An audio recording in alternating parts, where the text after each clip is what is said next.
Chapter 14:15. However, because of her hidden moan, the man was really about to boil. His breathing became heavier by her ear. He kissed her earlobe and rubbed her hard in his arms. "Don't move. I'll just kiss you for a while." Feng Ling was held in the man's arms. She could clearly feel that his lower body had already reached its limit. Her face was burning, and she did not dare to move. She was afraid that if she moved again, it would really ignite. It wasn't like this man had never done that to her in the car. "I missed you." He kissed her ear, then her hair, and finally her neck. His breathing became heavier as he hugged her even tighter.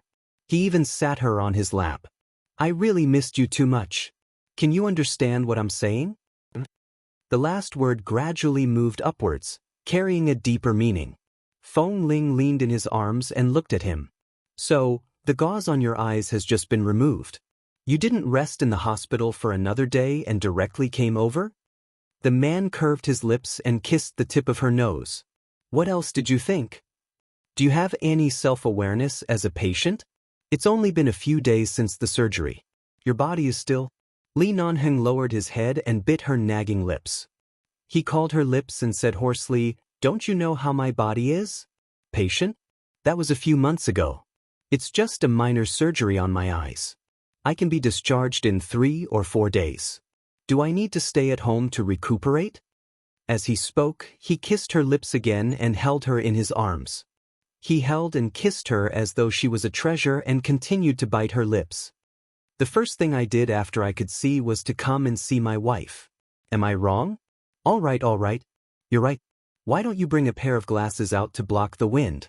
Even if your eyes are completely healed in the future, if you end up crying at the sight of the wind, let's see who can treat you." Feng Ling couldn't be bothered to argue with him. She reached out and searched the car for a long time.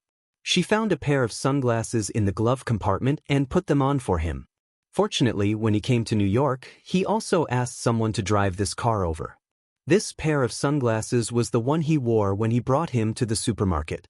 Since then, it had been left in the car. "It's so late. Should I wear sunglasses?" Li Nanheng felt that the sunglasses were a hindrance and raised his hand to take them off. "Don't take it off. Your eyes shouldn't be exposed to the wind now. Dr. Yorko said that after you leave the hospital, you have to recuperate well. At least for a month." Seeing that her eyes were much fiercer, Li Nanheng raised his eyebrows and put down his hand. "All right, let's go back first." "Back to where?" "Go home." The man lowered his head and rubbed his nose against the tip of her nose. "I don't want to smell disinfectant in the hospital ever again." "Then promise me that you won't let your eyes get exposed to the wind again. Once your eyes are completely healed, you can say goodbye to the hospital." Feng Ling knew that previously he had to take medicine and apply medicine every day and had to deal with doctors back and forth. Right now, he really had a shadow of the hospital. "All right." He still hugged her without letting go. "Then let go of me. I'll go drive." "Don't drive anymore." Feng Ling pushed him. "Kiss me and let go." Feng Ling looked up at him. The man was wearing a pair of sunglasses in the dark car. No matter how she looked at him, he looked especially silly. She could not be fierce and helplessly raised her head to kiss his chin. "Let's do this first. Let me go drive." The man let go of her in satisfaction. "All right, let's do this first. We'll continue kissing when we get back." Feng Ling pretended not to hear him. As she retreated from his embrace, she quickly crawled through the gap between the 2 seats in front of her. Her suit jacket was also placed on the passenger seat. The man caught a glimpse of her sitting in the driver's seat in that gown. Seeing that her snow-white arms were exposed to the air, he felt his eyelids twitch. Previously, he could not see them and could only touch them every day. Now that he finally saw them again, he felt that no matter if it was this woman's expression or a certain piece of snow-white skin, even if it was just her hand in front of him, it would make him extremely hard. "Don't you need to go back to the hospital first? Didn't the doctors say that you'll be discharged tomorrow?" Feng Ling started the engine. "There's no need. Dr. Yorko personally removed the gauze. He's recovering very well. He can go home directly." Hearing the man's words, Feng Ling did not ask further and drove the car out of the parking lot in front of the hotel. After all, this was New York. There was no apartment for the two of them. There was only an apartment near the company that Fong Ling had lived in. The space was quite large. On the way back, she put on her Bluetooth earpiece and called Qin Shuk. Knowing that Qin Shuk had already helped to deal with the aftermath, she still felt a little apologetic. After all, it was really difficult to escape from the curious questions of a group of people. Li Nanheng at least owed Qin Shuk a meal. In the future, he would definitely treat her well. Otherwise, Qin Shuk would not let the matter go so easily. After returning to the apartment and entering the elevator, Li Nanheng leaned over, pressed her against the elevator, and bent down to kiss her. "I didn't starve you a few days ago. Do you have to look like you've been hungry for 800 years? Fong Ling was unable to escape from this man's kiss. She helplessly pushed his shoulder back. The man lowered his head and pecked her lips. "That's different." "What's different?" "Seeing and not seeing are completely different," Li Nanheng said as he pulled her into his arms. As Li Nanheng spoke, he pulled her into his arms again.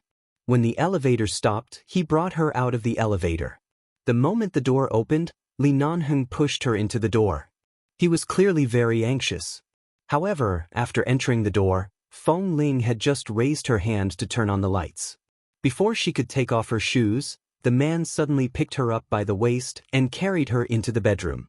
She was about to say that it was his first time coming to her apartment in New York and that he was not familiar with the environment here, but he carried her all the way into the bedroom. Fong Ling could not say a word. She could only say that this man's adaptability was really strong. Back then, when he couldn't see in Los Angeles, he instinctively identified the direction. Now that he could see, he did not need to look anywhere else to find her bedroom. "Li Nanheng, you..." Fong Ling felt her body suddenly being thrown heavily onto the bed. The man pressed her down and kissed her heavily on the bed without hesitation, as though he wanted to make up for everything he hadn't kissed, touched, or seen in so many months. His heavy breathing brushed against her lips and face. He pulled open the zipper hidden at the waist of her gown and pulled it off without hesitation. Chapter 14:16.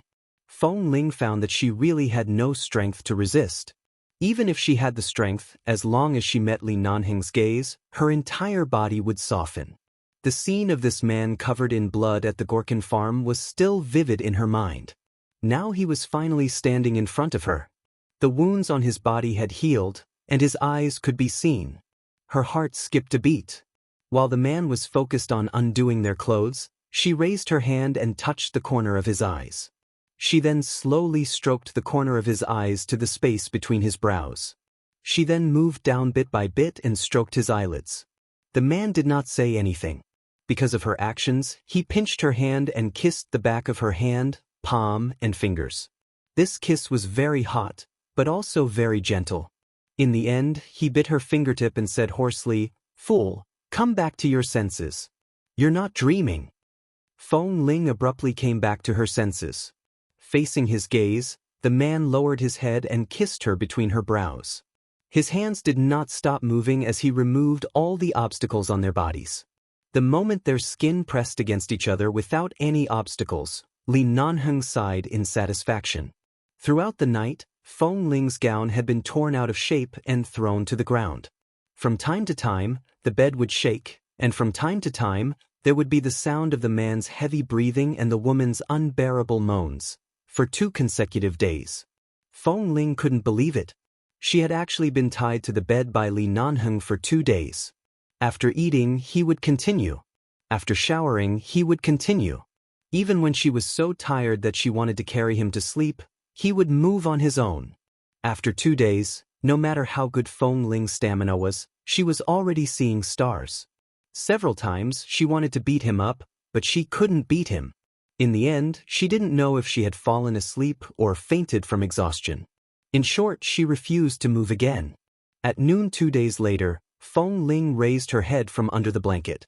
Seeing that Li Nanheng was not in the bedroom, she quickly sat up from the bed, only to find that her clothes were not in the bedroom. She could only wrap herself in the blanket and open the closet in the bedroom to find clothes. When she walked out of the bedroom, she still felt a little weak. When he went out, he noticed that the light in the living room was a little dim because the lights were not turned on. When he looked outside, he saw that it was raining outside. This kind of weather made people lazy, and there was no need for her to go out. She rubbed her messy hair and was about to pour herself a glass of water when she suddenly heard a ding from the kitchen. Then, the tall man walked out of the kitchen, holding a glass of warm milk in his hand. "Come here, have a glass of milk." Feng Ling didn't know how long she had slept, but it must have been more than 10 hours. Right now, her stomach was empty, and because of the weather, she felt a little cold. Glancing at the milk in his hand, she walked over, picked it up, and took a sip. It was still a little hot. She moved the glass away a little, wanting to drink it later. At the same time, she looked at the man who was in a particularly good state of mind. His hair was clean and neat, and she met his gaze. "Li Nanheng, it's indeed worth celebrating that your eyes have recovered, but isn't the way you celebrate too unreasonable? There's still a long way to go. Do you need to spend 2 days to take my life?" She complained as she turned around with the glass of milk. However, the moment she turned around, the man smiled and pulled her back into his arms. At the same time, he raised his hand to help her stabilize the glass that almost fell from her hand. He lowered his head and kissed her cheek. "I'm proving that I'm not hurt at all. Your man is your man. Whether you can see or not, you can only lie down obediently." Feng Ling's temples throbbed because of his words. She had really given him the cold shoulder for too long in the past. This man's desire to conquer her was always very strong, especially in bed. He definitely did not give her any face like he usually did. It was definitely from the perspective of conquering and being conquered. Feng Ling tilted her head slightly to avoid his kiss, but the man did not let go of her. He kissed her a few more times on the face, and in the end he stood there and hugged her. At the same time, he kissed her ear. "I haven't seen you for a few months. My wife has become prettier again." "Feng Ling, can you not be so sour? Your attitude towards me now is much better than when you were in Washington." The man kissed her hair lightly. "Do you know how good I am now?" This narcissistic man. Feng Ling turned back to scold him, but the man pressed her back against the wall. He held the back of her neck and gave her another long, deep kiss. Feng Ling's heart was alarmed. Afraid that he would throw her back on the bed again, she quickly struggled to say, the milk is going to be cold." Feng Ling's eyes widened. The man finally let go of her and touched the cup in her hand. "It's still a little hot. Drink slowly." Feng Ling answered blankly and quickly retreated from his arms. She stood by the side and drank the milk. In the past, she didn't like to drink this, but after returning to the Feng family, the servants always asked her to drink a cup before and after bed. Later, she gradually got used to it. Now, she would drink it occasionally. When Li Nanheng couldn't see, he would occasionally ask her to drink more milk. Right now, she didn't really dislike the taste of milk. Instead, she quite liked it. After finishing the cup of milk, she looked at the empty cup in her hand and asked, "You can see now. Do the elders of the Li family know about this?" "I haven't informed them yet. If they find out now, they'll probably tie the two of us back to get married and have children in 24 hours. Feng Ling, I really want to get married on the spot, but I can't make you feel wronged. We have to find a good place and have a grand wedding. You've been wronged enough since you were young. I don't want to give you such a big regret when you get married." As the man spoke, he reached over and rubbed her hair. He glanced at her. Long hair is really different from short hair. What's the difference? Before Feng Ling could recover from the grand wedding he mentioned, she was attracted by his words again. "When your hair was short, it felt very obedient. I always wanted to hold you in my arms, kiss you, hug you, and coax you." He touched her hair again and then looked meaningfully at the remaining milk stains on her lips. He said, "When I touch your long hair, I really want to throw you back on the bed and have another 2 days and 2 nights. Hit me gently." Li Nanheng, who was suddenly slapped down by Feng Ling, turned green. "I'm still an injured patient. Why are you so heavy-handed?" Feng Ling expressionlessly placed the milk cup on the coffee table. "Injured? Go wash the cup." Chapter 14:17. Li Nanheng walked back with the empty milk cup. After washing the cup clean, he walked out and saw Feng Ling standing in front of the window.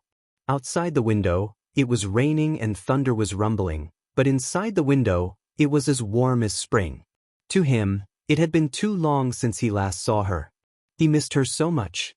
2 days and 2 nights was not his limit. If it weren't for the fact that she really couldn't take it anymore, he probably wouldn't have left the bed. But just by looking at her back, Li Nanheng felt that what he said when he touched her hair was not a lie. He really wanted to throw her back onto the bed. It was rare for her to recover from a serious illness, and it was rare for her to see. Li Nanheng walked over and pulled her into his arms. He lowered his head and kissed her ear. "What's wrong? You're busy taking care of me every day. Are you used to it?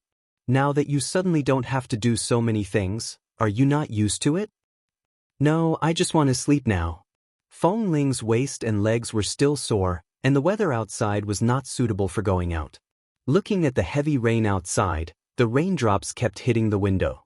It was as though they had once struggled step by step in the rain of bullets and finally reached a life where they could safely stay behind the window. This inexplicable peace of mind, as well as the sudden hug from the man behind her, gradually softened Feng Ling's heart. Feeling the softness of the woman in his arms, Li Nanheng kissed her ear and then her cheek. He turned her around bit by bit, from her eyebrows to the tip of her nose, to the corner of her lips, and then to her chin. He kissed her neck and whispered, "I can see your eyes now. I can see all your expressions." His words were actually referring to something. This was because Feng Ling's current state of mind was completely different from before she went to Israel to look for him. At that time, she often kept a straight face and was too lazy to talk to him. She kept a distance from him. Even if they had a one-night stand in the resort, she would still choose to look at him coldly the next day. She would get into the car and leave without looking back. But now, she had worked so hard to find him and had stayed by his side for several months. It had been at least 4 months if not half a year. She was no longer the Feng Ling who was used to putting on a cold face in front of him. She was made of flesh and blood, and he was in her heart. Although Li Nanheng did not mention anything about the Gorkin farm in the past few months, he did feel guilty. At that time, it was also a downpour. That rainy night, she guarded outside for a long time. He refused to see her, but she did not leave. Her entire body was drenched before she was called in by Dr. Mona and Carrie. At that time, even though she had changed her clothes, when she carefully held his hand by his bed, her hand was still very cold. She did not catch a cold on the spot. She could only say that her good health was good. "I'll go take a shower first. I haven after I woke." "I haven since I woke," Feng said. Feng has. She really can't hold on any longer. This weather was suitable for doing what she loved to do at home. They couldn't go anywhere. Right now, there was nothing urgent in New York that required them to go out. Right now, she was like a fish on the chopping board. She was at his mercy and had no reason to resist. As soon as she finished speaking, she pushed him away and rushed back to the bedroom. In fact, when she was asleep, Li Nanheng was used to washing or wiping her body, so her body was very clean. However, it was more comfortable to wash herself. She had just taken off her clothes, walked into the bathroom, and turned on the shower. Before she could adjust the temperature of the water to the most suitable level, the sound of the door opening came from the bedroom. Feng Ling paused and casually adjusted the water temperature. At this moment, the bathroom door was opened. Feng Ling was startled. She watched as the man walked into the bathroom and began to take off his clothes. She could clearly feel the desire in the man's eyes. Her heart immediately skipped a beat. She wanted to turn off the water and escape, but the tall man was standing at the bathroom door. She couldn't even stretch out a foot. The scene of being tormented by this man for 2 consecutive days until her throat was hoarse was still vivid in her mind. Feng Ling's throat instantly became a little dry and hoarse. "You should know your limits. If this continues, I'm afraid I'll die in less than a month." As soon as she finished speaking, Li Nanheng had already removed the restraints on his body and walked toward her. Feng Ling held the shower in her hand and subconsciously took a step back. She decisively refused. "No, he didn't let her rest for 2 consecutive days. It wasn't easy for her to wake up. How could Feng Ling let Li Nanheng fulfill his wish so quickly? However, Li Nanheng was clearly in high spirits. After entering, he closed the door behind him and pressed toward Feng Ling, who was already in the corner of the bathroom. Feng Ling was about to spray him away with the shower head when the man grabbed her wrist. Her back was instantly pressed against the cold tile wall. The coldness caused her body to shiver, and her grip on the shower head tightened. Li Nanheng slowly took the shower from his hand and hung it back up. He then attentively adjusted the water's stability. In a moment, the warm mist dyed the space in front of them. The surroundings were filled with white mist, perfectly enveloping the two of them. The atmosphere became even more hazy and even charming. Feeling that Li Nanheng was unreasonably sticking to her, Feng Ling made a final struggle. "Let me rest for a day first, or wait until it's dark. I just want to take a shower and rest." She felt that her physical strength really couldn't compare to his. Right now, this man was completely different from when he had just returned from Israel. He had completely recovered his beast nature. Li Nanheng kissed the corner of her lips. "Next time, you can shower after I fall asleep. Otherwise, I'll want to come in when I hear the sound of water." Chapter 14:18. Feng Ling felt the water droplets flowing down her collarbone. The man's kiss also moved down, and her entire body could not help but tremble. Li Nanheng's hand groped around her waist and abdomen, then he held her face again. Under the shower, he gently bit her lips and kissed her beautiful chin and snow-white neck, leaving a crimson mark on the way down. Feng Ling swallowed back the voice that had surged to her throat. She supported herself against the wall with one hand so that she could stand more steadily and prevent herself from suddenly falling down in a daze. Li Nanheng took this opportunity to lift her up and hold her around his waist. Feng Ling mumbled, "Not here." However, Li Nanheng leaned closer and continued to bite her lips, kissing her moist and tender lips until they turned even redder. He was ready to move and rubbed against her. Feng Ling was really speechless from his actions. "Slow down." Li Nanheng felt that it was not enough and turned her over. After an unknown period of time, Feng Ling's expression was filled with extreme pleasure and pain, and her eyes became unfocused. "Boss, let go of me, can I?" In the last moment, Feng Ling really felt that she was going to die here. After a long while, she still hadn't returned to her senses. Li Nanheng held her in his arms, and in this posture, he squeezed some shampoo and directly applied it to Feng Ling's head. Right now, Feng Ling was completely powerless. She had long been pressed into the bathtub by the side. She leaned against it and weakly allowed him to wash her hair and then her body. As the man washed, he kissed her again. She raised her eyes to look at him in shock. She was really too tired. However, Li Nanheng took his time. As if very patiently washing her, he also washed himself, and then carried her out of the bathroom and placed her on the bed in the bedroom. At this time, it was still pouring outside. Taking advantage of Feng Ling's distraction, Li Nanheng pulled away her towel and pressed it against Feng Ling again. Under Feng Ling's hateful gaze, Li Nanheng lowered his head and kissed her, saying gently and hoarsely, "I love you, Feng Ling." In the end, Feng Ling did not know when she lost consciousness. She only vaguely felt the bed beside her rise and fall. The man came over to help her wipe her body, then lifted her leg to wipe again, and kissed her forehead. Feng Ling couldn't take it anymore. She closed her eyes and fell into darkness. The next day, in the morning, Dr. Yorko, who rarely visited private homes, called to ask for the address. He then drove over personally for the routine examination that Li Nanheng had done every 3 days after he was discharged. The weather outside was not bad today. It wasn't easy for Feng Ling to sleep for a long time. After waking up, she opened the door for Dr. Yorko, packed up, and left. "Where are you going?"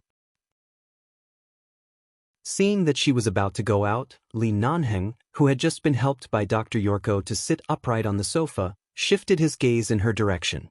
"This is New York after all. The Feng family is here. I'm going home to visit the 2 elders. Is there a problem?" Feng Ling had been bullied by this man for the past 2 to 3 days. It was rare for an outsider to be around, so it wasn't good for her to put on a cold expression. However, for the time being, she was unwilling to pay attention to this beast. Her voice was indifferent. Then, go ahead. Help me bring a good word. Li Nanheng gave her a look.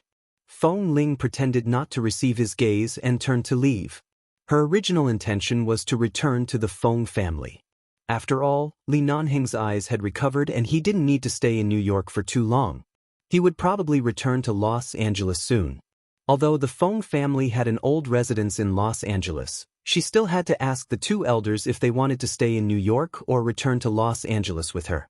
However, Feng Ling felt that they were old and not suitable for trouble, so she had to consider many aspects for them. She also needed to go home to discuss. On the way back to the Feng family, Feng Ling's phone suddenly rang. She glanced at the number on the screen and picked it up. Grandma, Feng Ling, where are you now? For some reason, Grandmother Feng's voice seemed to be very low on the other end of the phone. She spoke carefully. Feng Ling instantly sensed that something was wrong. She immediately slowed down and focused on the voice on the other end of the phone. I'm on my way back to the Feng family. What happened? Grandmother Feng whispered nervously, the old helper and I brought little Momo out to play. We had just arrived near the amusement park when we felt a car following us. Now that we've entered the amusement park, I do feel two people following us after getting out of the car. Feng Ling quickly searched the car for the nearest amusement park to the Feng family. She drove into the fork, turned the car around, and continued driving in another direction. She sped up and held her phone in her other hand. Her voice was calm and steady. Do you know who the other party is coming for? The old helper and I are two terrible old ladies. How could we be followed? They should be coming for the child. Hearing that Feng Ling's voice was calm, Grandmother Feng, who was originally a little afraid and nervous, suddenly quietened down. She said softly, I'm afraid that I don't have any abilities. If those people come to snatch the child, the two of us might not be able to protect him. I'll be right there. Feng Ling saw that the navigation showed that they were about 5 kilometers away from the amusement park. 10 minutes. Find a place with many people and wait for me. Don't look back. Don't let them notice anything. Just pretend that you don't know anything. All right, then be careful. What if these people are not to be trifled with? Don't worry, I'm not to be trifled with. With that, Feng Ling hung up the phone expressionlessly. She increased the speed of the car and rushed toward the direction shown by the navigation like an arrow released from the bow. When they arrived at the amusement park, it had only been 10 minutes. Feng Ling parked the car and looked down at her phone. There was still a message from her grandmother a minute ago, saying that the child was still by their side and was safe. She then sent another message saying that they were under a white castle and there were many people there. Chapter 1419. As expected, old Madame Feng and the old servant pulled little Momo to the place with the most people. The two of them squatted down from time to time to tease the child and did not look around to show any nervousness. Thankfully, they cooperated well. Feng Ling walked over with relief. When she passed by them, she did not stop but slowed down her footsteps. As though she was passing by a stranger, she whispered, "Follow me to the Ferris wheel. Pretend not to know me. The two people following me shouldn't be very professional and don't know me." Hearing her words, old Madame Feng and the old servant did not reply. They followed Feng Ling's request and walked over. Feng Ling kept a distance from them, but her eyes were focused on them. When old Madame Feng brought little Momo onto the Ferris wheel began to move as the number of people gradually increased. The one they were sitting in gradually rose into the air. At this moment, she turned to the other side as though she was just an ordinary tourist passing by. She did not stop at all. All of a sudden, she bent down and tied the shoelaces of her white sneakers. From the corner of her eye, she saw a tall and burly man wearing a black hat staring at the rising room on the Ferris wheel. It was the room little Momo was in. At the same time, Feng Ling glanced at a tall and thin man beside him. He was dressed similarly, but the man was holding a baseball bat from somewhere. In such an amusement park, a baseball bat was not strange.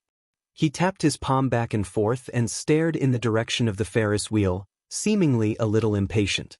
Feng Ling stood up again. At this moment, her phone rang. She picked it up and Li Nanheng's voice came from the phone. Where? The nearest amusement park to the Feng family's villa is near Odin Street, Feng Ling said softly into the phone. The man, who was nibbling on a banana in the apartment, heard her calmly report the location and his expression immediately turned solemn. What happened? Little Momo is being followed. It's not convenient for me to say more. I'll hang up first. Feng Ling quickly hung up the phone. When she turned back, she suddenly saw that one of the men had turned his face in her direction. He seemed to have recognized her and was suspicious of her. After all, the people who came here were either couples or children. She had been alone from beginning to end. Feng Ling's gaze met his again through the crowd. She seemed to understand something at the same time. In the next second, Feng Ling chose to move away from the Ferris wheel area. She abruptly turned and deliberately ran toward a clear lake in the middle of the amusement park. The two men subconsciously raised their feet and chased after her. Clearly, they were afraid that she would go to the police or ruin their business and wanted to subdue her first. At the same time, in Feng Ling's private apartment in New York, Li Nanheng glanced at the sky outside, put on the black t-shirt that he had called the mall to deliver, picked up the electronic car key and walked out. As soon as he arrived outside, he saw Qin Shuk walking out of the elevator with a basket of fruits. He bumped into her head-on. Qin Shuk was shocked and glared at him. Ahem, cousin-in-law, where are you going? Li Nanheng glanced at her and then at the open door. You came at the right time. Look after the house. I'm going out for a while. Qin Shuk? What the hell? She had just sneaked over to comfort her dear little cousin and to see how Li Nanheng's eyes were. Why did he ask her to stay behind to look after the house when she had just arrived? Can't this door be locked? Why should I look at the house? I don't know the password. What if I come back immediately and can't enter the door? Li Nanheng answered indifferently. He had already taken a step forward and entered the elevator. Qin Shuk. She didn't understand. However, seeing that the elevator door was closed and Li Nanheng's cold and serious expression was cut off, she hesitated for a moment. Although she was unwilling, she still moved to the door and walked in. Looking at the apartment that was filled with Li Nanheng and Feng Ling's aura, she let out a long sigh. Feng Ling's phone could not be reached. Grandmother Feng and the old helper had already started their second lap on the Ferris wheel with the child. They were very obedient to Feng Ling and did not go down. However, after so long, they did not receive Feng Ling's call. They could only call her, but they could not get through. The old lady looked out of the window of the Ferris wheel. Now that their position had risen again, they could see far away, but she could not see Feng Ling among so many people. Grandmother Feng frowned worriedly and called her again. This time, the call connected. However, after ringing for a long time, it was finally picked up. So, how is it? Have you shaken off those people who are following you? No, they're still following me. I've led them to the east side of the amusement park, but I saw that there should be someone in the car parked outside. Don't go down yet, and don't leave alone. Wait for my news. What? There's actually someone else? Grandmother Feng was taken aback. What are these people doing? This is just a child. The child's parents aren't by his side. How can he be followed? Feng Ling did not answer immediately. Not knowing what had happened, she hung up. After the Wen family's accident, no one knew what had happened inside and outside. The rich businessman that Wen Liqing later married also had a problem. Feng Ling did not know what these people wanted from little Momo, but at least if these people really took the child away, little Momo would definitely be scared out of his wits. Such a young child could not be easily taken away and used. Feng Ling put her phone back into her pocket and looked forward. On the east side of the amusement park, there was a row of tall walls. Inside the walls, there was a row of stained glass with various children's drawings. The glass reflected the figures of the two men who were chasing after her. They were following so closely. It seemed like they recognized her. Did these people not know where she used to be? Did they not know enough about the Feng family's internal affairs? Or were they confident enough to defeat her and planned to make a move? In front of her was the end. There was a crowd, and behind her was a lake that she had just bypassed. Feng Ling looked at the direction in front of her and glanced at it. She quickly walked into the cobblestone path. Her footsteps were fast but smooth, making it difficult for the two tall and strong men to chase after her. Feng Ling did not stop at all. She walked into the small forest in the depths of the cobblestone path. At the same time, she untied the clothes around her waist and put them back on. As she walked, she gently moved her wrists and continued forward with a burning gaze. Chapter 1420. The small forest at the east end of the amusement park was not big. There were high walls in front and on the right. If she walked forward, she would reach a very hidden corner. Feng Ling's expression did not change. Hearing the footsteps behind her, she immediately scanned all the nearby trees. There were no amusement facilities here, and few people would come here. She engraved the height and position of all the trees, as well as the location of the slightly taller grass in front of her into her mind in a second, automatically analyzing it into the best map for escaping in the wilderness and capturing the enemy. The footsteps of the two men behind her suddenly slowed down. They seemed to be observing the surroundings and realized that there was no way out, but Feng Ling still walked forward without hesitation. At the same time, Feng Ling had already circled around a thick tree in front of her and quickly disappeared from their sight. From their point of view, at first, they wanted to deal with this woman who was a hindrance, and then take the child away. But now, they felt that something was wrong. However, they had chased her all the way here, and there was no way forward. She was just a woman. What else could they do? At this moment, the tall and strong man picked up his phone and called his accomplice in the car outside. He whispered something, and the tall and thin man with the baseball bat continued to follow. As this place was relatively close to the lake area in the amusement park and no one came to clean it all year round, the high wall at the end of the small forest was covered with moss. When the wind blew, the lush smell of the forest brushed the tip of her nose. Feng Ling accurately found the place with the most moss on the wall and the cleaner place. She rushed forward, raised her hand and pressed the wall. She nimbly stepped up and jumped up the high wall. A few seconds later, the two people who caught up also sped up, but because they were in too much of a hurry, they didn't notice that there was so much moss on the wall. Suddenly, a muffled scream came from the ground. The tall and thin man, who was about to climb up with a baseball bat with one hand, fell from the wall and lay on the ground with his limbs spread wide open. Then, the baseball bat in his hand suddenly flew up and smashed into his face, causing him to see stars and couldn't recover for a few seconds. The other person had just made a call and hurried forward to help him up. The tall and thin man stood up with a grimace. He turned around and spat a mouthful of blood on the ground. F***ck, the baseball bat hit his own mouth. His gums were about to split. This woman has some skills. She can climb up such a high wall just like that. Are we still chasing? That child? Ask them to come and take the child away. We can't let this woman go. Continue to chase after her. The two of them hurriedly climbed up the high wall and searched for the figure that had disappeared. At this moment, Feng Ling suddenly revealed a corner of her clothes less than 100 meters away from here. The two men on the wall saw it and quickly jumped down to chase after her. The tall and strong man picked up the phone that was ringing as he ran. On the other side of the phone, the middle-aged man's cold voice sounded. Get rid of that woman. Don't let her get in the way. The two of them no longer hesitated. They pulled out two Ying's short knives from their waists and rushed over. Feng Ling walked in front. Outside the high wall was a closed high-rise residential area.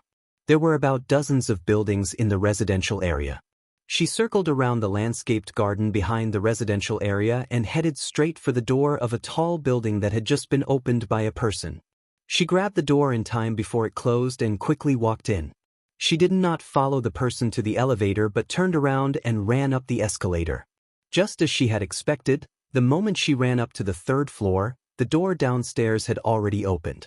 The moment the two people rushed in, they were not stupid. One chose to wait for the elevator, while the other directly climbed up the stairs. The two of them wanted to pincer attack one from the top and the other from the bottom. At this time, Feng Ling was no longer running. She stood at the safety door on the third floor and casually closed the door to avoid disturbing the people living on this floor. She heard the man's footsteps getting closer and closer in the corridor. At the same time, she heard that another elevator had already arrived on the first floor. Feng Ling stopped at the corner between the third and fourth floors. At this moment, the man had already rushed up. The moment he saw her, he reached into his pocket, held the knife that he had already prepared, and rushed up to her. However, the moment the other party ran up with great difficulty, Feng Ling pressed one hand on the handrail of the stairs and easily flipped over, jumping back to the corner between the second and third floors. The moment she landed, she looked up at the person who had just run up and gave him a provocative cold smile. At the same time, she raised her hand and made a "he's very weak" gesture to stimulate the other party's emotions.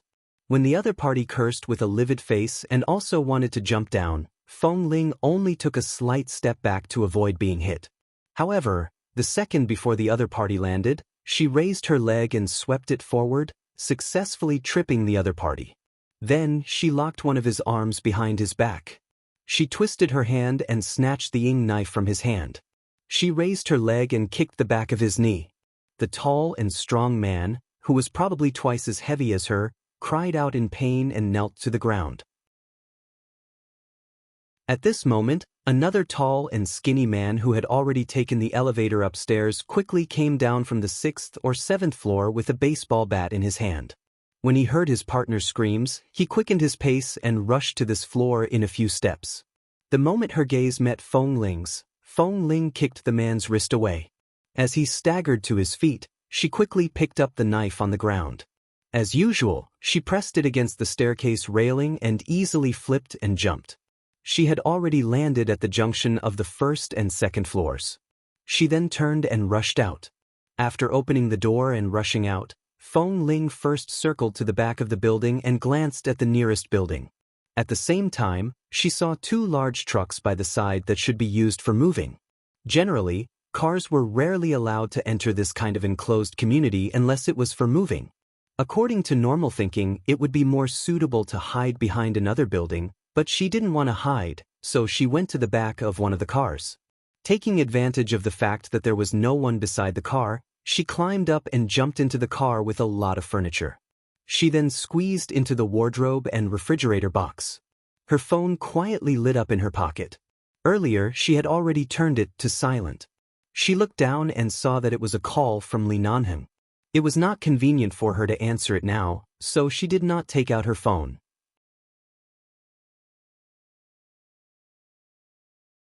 Chapter 1421.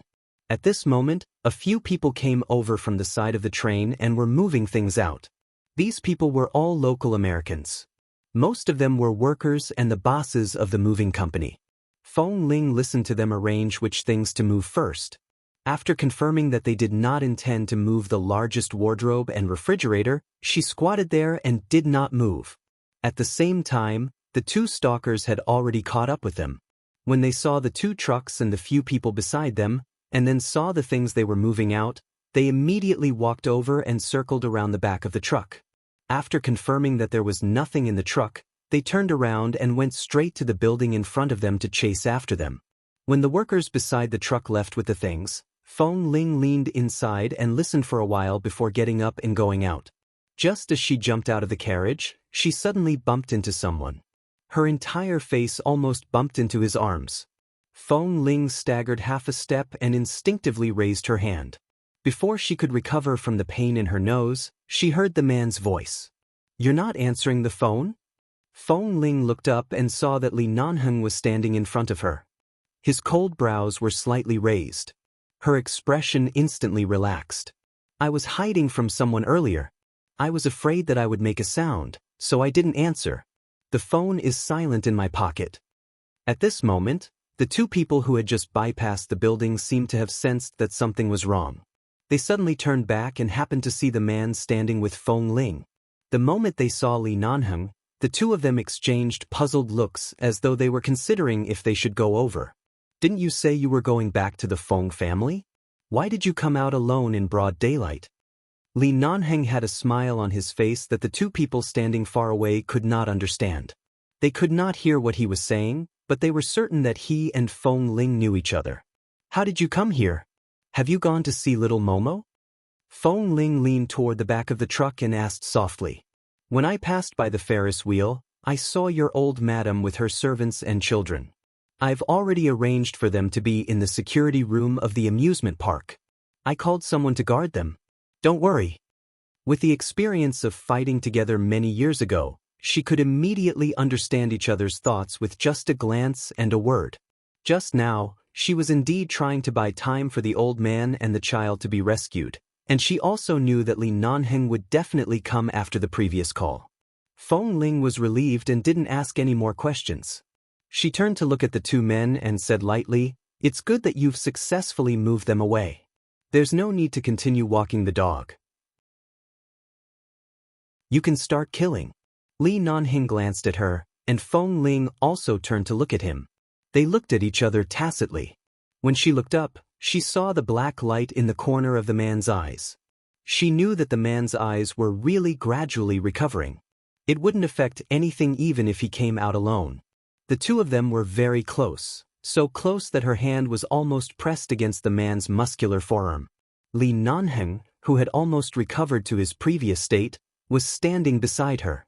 They were just two stalkers. What was there to hesitate about? Feng Ling turned to look in that direction.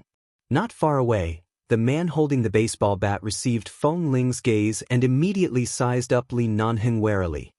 He clenched the baseball bat in his hand and did not dare to act rashly. Do you want a fat one or a thin one? The smile on Li Nanheng's face became even more obvious, as though he was discussing whether the two of them wanted to eat spicy or not. I say, do you dare to bring me along when you return to the Feng family next time? I have to find an opportunity to curry favor with the old madam and the old master. You have to create an opportunity for me, right? Feng Ling, I think old Madam Feng was quite frightened earlier. I'll drive you back later and go straight to the Feng family's house. Why don't you stay in the Feng family for a night? Feng Ling, there were quite a lot of people in this neighborhood. They came and went, and it was a bustling and expensive residence. There were people of all nationalities and colors. Everyone was rushing out or rushing back. At this moment, Li Nanheng raised his hand and put it around her shoulder. He smiled and lowered his head to kiss her cheek. Feng Ling was about to dodge, but the man held her firmly. He kissed her cheek again and again, then pressed his lips against her hair until her body was completely in his arms. Facing the two of them, Li Nanheng glanced at the baseball bat in the man's hand more than 10 meters away. What did you bring? His lips were pressed against her ear. At this moment he was smiling, but his voice was clear and serious. He asked in a tone that only she could hear. There's only one knife. I snatched it from them. Feng Ling remained motionless in his embrace. Li Nanheng hugged her tightly in his arms. At the same time, he seemed to want to leave with her in his arms. He turned around with her. At this moment, Li Nanheng's phone rang in his pocket. He stood on the spot and picked up the phone, exposing his back to the two people who were about to pounce on him at any moment. It's Xiao Su. Li Nanheng hung up the phone and kissed Feng Ling's ear. He asked if he needed to come to New York to pick us up. At this moment, they were standing in the middle of the crowd in the neighborhood. The drivers in the two trucks did not know what had happened. They got out of the car and lit a cigarette.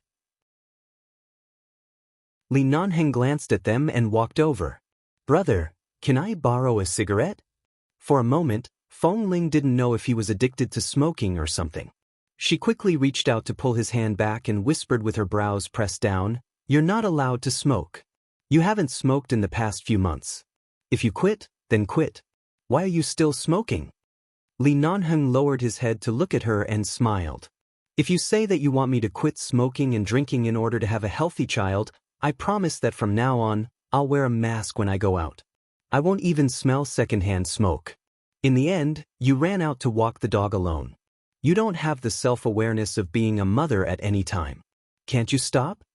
Feng Ling. I'm doing this for little Momo's safety. I don't want to fight and kill every day. Li Nanheng lowered his head to look at her. Feng Ling held his strong arm with one hand and placed the other in her pocket, holding the Ying knife. The two dogs behind saw that the two of them really looked like a couple. First, they kissed and hugged each other. Then, they seemed to have said something to each other, and their expressions became much more restrained. In fact, on the phone earlier, Xiao Su, who already knew about the situation in New York, asked, "Boss, do you need reinforcements?"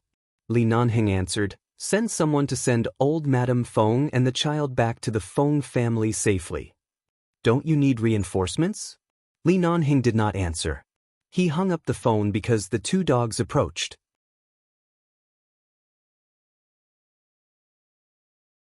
Chapter 1422.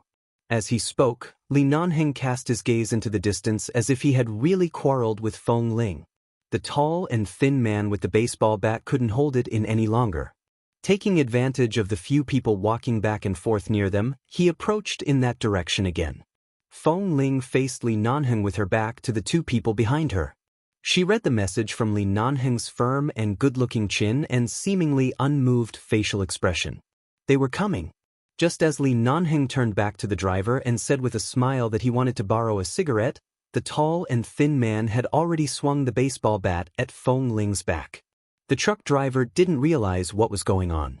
The lighter in his hand was suddenly snatched away by Li Nanheng, and then the lighter was thrown forward, rubbing against the baseball bat. With a bang sound, he held Feng Ling in his arms and pulled her into his arms. Before the man could react from the explosion, he turned around to the back of the truck and quickly took out the knife from Feng Ling's pocket. "Next time you encounter such a thing, remember to inform me immediately. If I didn't call you, were you going to settle it outside before going back?" Li Nanheng pressed Feng Ling firmly against the back of the truck, not letting her rush out. "If you want to beat someone up, just do it. Why are you talking so much nonsense?" Feng Ling glared at him and was about to rush over to finish him off. However, as soon as she moved, she was quickly pressed back by the door of the truck. In the blink of an eye, she was in a stalemate with the man for half a second and understood what he meant. She had left the base for so long. He didn't want her to expose her skills in front of outsiders. It would be easy for her to be targeted. She slowly put down her hand, feeling somewhat helpless, and could only raise her chin in that direction. "All right, you go." Li Nanheng smiled in satisfaction and touched her head. "Stand here and don't move." With that, the man turned around and walked around the side of the truck. Then there was a collision sound. Without looking, she knew that the baseball bat had been successfully snatched by Li Nanheng. With his skills, those two pieces of trash were like mantises trying to stop a car. Originally, she wanted to tell Li Nanheng the situation over the phone, hoping that he would send someone to take the child away as soon as possible, but since he had come personally, there was no need for her to go out. Feng Ling called old Madame Feng again and confirmed that she was indeed in Li Nanheng's car. Only then did she relax. At the same time, she heard the truck driver's exclamation. She hung up the phone and walked out of the car. She saw that the tall and strong man who had just pounced over was almost sent flying by Li Nanheng's kick. With a loud bang, he crashed heavily into a flower bed in the neighborhood. The two of them were shocked and furious. After all, they didn't know the situation of the Feng family and the people around Feng Ling originally. They only wanted to deal with that woman, but they didn't expect such a powerful character to appear halfway. Moreover, that woman clearly had some skills. She didn't even need her help. "Who are you?" the tall and thin man asked with a cold expression. Li Nanheng did not answer. He raised his leg and flew up. Before the man could react, he let out a cry of pain and swept him to the ground. At the same time, he reached into his pocket but hesitated. It was not suitable to use a knife or a gun in a crowded place. In the end, he punched the man's head that had just been raised back to the ground, making a muffled sound. The other party's nose instantly bled. He fell to the ground in pain and covered his face. In the next moment, another person suddenly shouted and pounced over. Li Nanheng quickly dodged and hit him with his elbow. Feng Ling took a look and ignored them. Hearing that it was almost a physical fight, she called the Feng family. After explaining the situation, she put down the phone and turned back to see that the two people had fallen to the ground and could not get up. The sound of police cars was approaching. Li Nanheng glanced at Feng Ling leisurely and then turned back to look at the driver who was standing by the truck and slowly applauding in surprise. You called the police? The driver nodded and looked at Li Nanheng with admiration. Li Nanheng snorted and ignored the two people on the ground. It was good to call the police. It saved them the trouble of solving it themselves. Although they were just small characters, it involved the Wen family. The matter was dirty and troublesome. He walked back to the back of the car and saw that Feng Ling was standing there waiting for him. She had never been good at hiding behind others, but today, she was quite obedient. She knew that she was carrying the Feng family's reputation and safety on her shoulders and could not cause trouble in public. The two of them were only a meter apart until Li Nanheng said, "Go back to the Feng family?" And go back to the Feng family. Feng Ling saw that the man was not even panting. It could be seen how useless those two were. On the way back, "You actually slipped away for so long with just these two trash? Don't you know how precious your time is? I wanted to send them away. After all, the elderly and children are in the amusement park. I didn't want to attract the attention of their accomplices. I wanted to lure them away, but you suddenly arrived." Feng Ling paused and said, "How precious is my time? I don't have a job right now. I'm so idle that I'm about to grow hair. How is it precious? Every minute and second of your time belongs to me. If you're free, you should stay at home and love me." Love each other? It was more like loving and killing each other in bed. Her life was almost gone because of him. Couldn't he let her run out to take a breather? Feng Ling ignored him. Li Nanheng leaned over and took a bite of her face. Feng Ling was speechless. "When we return to the Feng family, restrain yourself. Don't scare the elderly. Don't kiss you in front of them? Don't be too enthusiastic? You're not a very enthusiastic person. That depends on who I'm talking to. When have I not been enthusiastic about you and the people and things related to you?" Feng Ling couldn't refute. After thinking for a long time, it seemed that Li Nanheng would always have a different side in front of her and in front of others. Seeing that she didn't speak, Li Nanheng snorted as he drove. "All the fire on my body has been ignited on you." Feng Ling was embarrassed. "Focus on driving. Your eyes have just recovered, but you insist on driving. My safety is in your hands now. Even if I didn't get into trouble in the hands of those two stalkers, I'm afraid I'll die under your steering wheel. Watch the road. Don't keep looking at me." Even if Li Nanheng turned his head, the corner of his eyes did not leave the road ahead. He smiled and stopped at the pharmacy by the roadside for 2 minutes. When he returned, he threw her a box of Band-Aids. Feng Ling took it and glanced at it. Then she lowered her head and noticed that there was a small cut on her wrist. She had probably scratched a branch when she was running in the woods. It was not serious. It was a very small piece, but she still took it and stuck it on herself.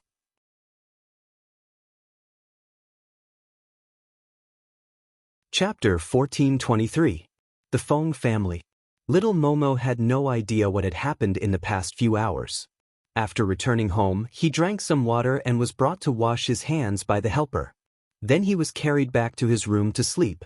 When Grandfather Feng heard about the situation, his heart was in turmoil. He was worried that something would happen to the child in the Feng family. When Feng Ling and Li Nanheng returned and saw them enter the door, Grandfather Feng quickly said, "Can't you contact Wen Liqing? Right now, the so-called uncle of the Wen family is staring at the child. He must have some ulterior motive. We don't know the situation at all. If we leave the child here, something will happen sooner or later. I know. If it really doesn't work, I'll bring the child to Los Angeles or put him in 11 base. After all, Wen Liqing and Dr. Wen used to be related to 11 base. Those brothers will definitely take good care of little Momo. There's no safer place than there." Before Grandfather Feng could speak, Grandmother Feng's eyes reddened. "It's indeed safe to send him there, but they're all men. How can they take care of the child?" From her words, she knew that the old lady couldn't bear to part with the child. Even if he wasn't her great-grandson, she had personally taken care of him for so long. "There's nothing wrong with a boy going to the base when he's young. I'll tell Ah Feng to be gentle to the child. After all, Momo is indeed too young." Li Nanheng spoke up at the right time. "We're all in Los Angeles. We'll take better care of the child." Grandmother Feng nodded and sighed. "All right. Although I can't bear to, I was really scared today. If it weren't for you and Feng Ling, I don't know what would have happened. This child is so young. What if, then it's settled? Send him to the base in Los Angeles. We'll talk about the rest after we can contact the child's parents. Or, we can go back to Los Angeles to live, Grandfather Feng suddenly suggested. Feng Ling hadn't had the time to discuss this with them. She didn't expect the elder to take the initiative to return to Los Angeles. Feng Ling raised her eyes and turned to look at Li Nanheng. She saw a smile in Li Nanheng's eyes and was clearly very satisfied with the elder's suggestion. If the two elders of the Feng family also decided to return to Los Angeles with Feng Ling, the Feng and Li families would be able to contact each other often, and the elders would be able to hang out often. It would be very beneficial to their future love life.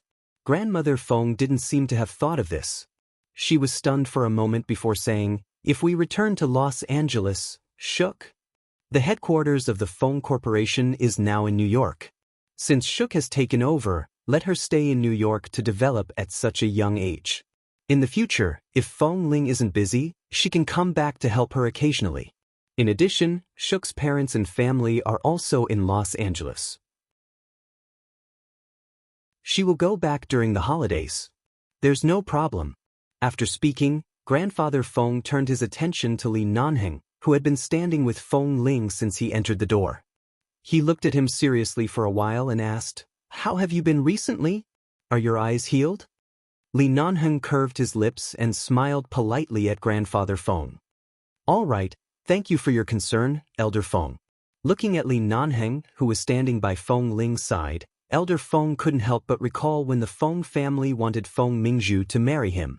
At that time, Li Nanheng was definitely not as easy to talk to as he was now. Especially when it came to Feng Mingzhu, Li Nanheng had never been merciful or polite. At that time, when he arrived at the Feng family, it was as though there was something separating him from the Feng family. Just a faint glance from him made him shudder. But now that he had returned to the Feng family with Feng Ling, his brows were much gentler. He was no longer the arrogant Li Nanheng. Grandfather Feng nodded and smiled. "It's good that you're fine. You and Feng Ling have come together step by step for so many years. Although her grandmother and I haven't witnessed much, we know that you're unyielding. You can distinguish between liking and disliking you two clearly." The elder did not directly point it out, but he vaguely mentioned Li Nanheng's lukewarm attitude toward the Feng family. The smile on Li Nanheng's lips did not fade. His tone was very light. "The difference between people is too obvious. Of course, you should distinguish between liking and disliking." Feng Ling raised her brows and glanced at him. Li Nanheng did not look at her, but it did not mean that he did not receive her gaze. His words were full of meaning. Grandfather Feng understood. Although both of them were his granddaughters, Feng Mingzhu had done too much wrong. If she had only made a mistake because of her personality, as a family, they would have tolerated and forgiven her. However, she was so wrong that even her parents had died. After being controlled by the police for so many years, the two of them had never visited her. However, she was still a granddaughter, and it was inevitable that their hearts would be hurt. Thankfully, Feng Ling was outstanding enough. Although Bai Gu was a little indifferent and didn't know how to act coquettishly in front of the elders, she was a child that they could rest assured about.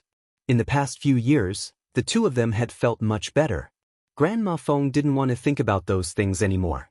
She stood up and said, "We can go back to Los Angeles, but we can't enter the base. We don't know what happened to little Momo inside. The base is officially controlled. It's true that we can't casually enter. Even Ah Feng can't let us in," Feng Ling said. "But we can pick up the child every week and let you accompany him for a day and a half. After that, we can send him back. There will always be someone watching him. Is that okay?" All right. That's fine. We can guarantee the child's safety and let us see him occasionally. That's fine." The old lady smiled. The matter was settled, and Feng Ling's heart was finally at ease. She was originally worried that the two elders would be sad and frightened. She and Li Nanheng stayed at the Feng family's home for dinner. That night, Feng Ling planned to return to the condo to stay, but the two elders mentioned that they were preparing to move back to Los Angeles in the next few days. There were still many things to discuss with them, so she stayed at the Fong family's home. The Fong family's residence in New York was also a villa. There were many guest rooms. There were few people in the family, and there were many empty rooms. Li Nanheng could stay in any one of them for a night. Originally, Fong Ling thought that he would restrain himself on account that this was the Fong family. Who knew that when she came out of her room after taking a shower, she saw the man sitting on her bed. She turned to look at the closed bedroom door and then at the man sitting by the bed calmly. "How did you come in?" "I'm right next door. The balcony is close."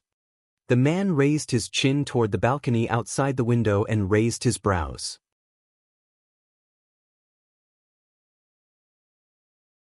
Chapter 1424. Fong Ling. You really don't change. Li Nanheng was unmoved by her mockery. He watched as she came out wrapped in a towel after showering. "If I had known that you would be like this after showering, I would have jumped over every day to watch you at the base." Fong Ling's expression faltered. She recalled that he lived next door to her in the base. At that time, the balcony outside was very close, and he could come over at any time. However, Boss Lee, was very prideful. Almost every time, he knocked on the door openly and used all kinds of tricks. He didn't even let her off when she was a man. She did not speak and turned to pick up the hairdryer. Before she could dry her hair completely, she suddenly heard her phone ring. She walked out and picked up the phone to see that it was Qin Shuk. She picked it up. "Shuk?" A resentful voice came from the other end. "When are you coming back?" Fong Ling's face was filled with confusion. "Where are you going?" "Back to your apartment in New York. Brother-in-law has arranged for me to wait here for a day. It's already so late, but you still haven't come back. I'm about to die of boredom, okay?" Qin Shuk said as she nibbled on the hamburger in her hand. "Thankfully, there are a few restaurants near your house that can deliver takeout. I asked for something to eat. Otherwise, when you come back, you'll see me starving to death here." Fong Ling turned to look at Li Nanheng, who had clearly forgotten about Qin Shuk. "You're at my place? I'm going back to the Fong family. I don't think I can go back tonight. Why don't you call a car to pick you up now?" After a few seconds of silence, an angry voice suddenly came. *CK. Where's Li Nanheng? Is he on your side?" "He's here." "Ah, this bastard. He said he didn't know the password to your apartment and was afraid that he wouldn't be able to enter when he went back. He asked me to stay and watch the house. I've been guarding your place for so long, but the two of you went back to the Fong family freely, leaving me here alone to eat hamburgers. You're too much." Fong Ling coughed and lowered her voice to say, "I encountered something outside today, so I don't care. I don't want to listen to your explanation. Anyway, Li Nanheng offended me. I won't call him my cousin-in-law anymore." Qin Shuk hung up the phone angrily. Thinking about it, she still felt unhappy. Before she left, she saw the pair of men's slippers on the ground and stomped on them a few times before rushing out of the door. Fong Ling heard that the call had been hung up, put down the phone, and turned to look at Li Nanheng, who was sitting by the bed as though nothing had happened. "You left Qin Shuk at home and left. You didn't even call her afterward to ask her to go home?"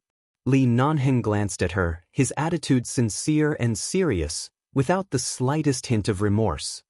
"Oh, she's still here? I don't have her number." Fong Ling. She was so angry that her temples were throbbing. This man was always irresponsible and unreliable to others. Fong Ling knew that Qin Shuk was probably angry right now. Based on her understanding of her, it would be at least 48 hours before she wanted to talk to them again.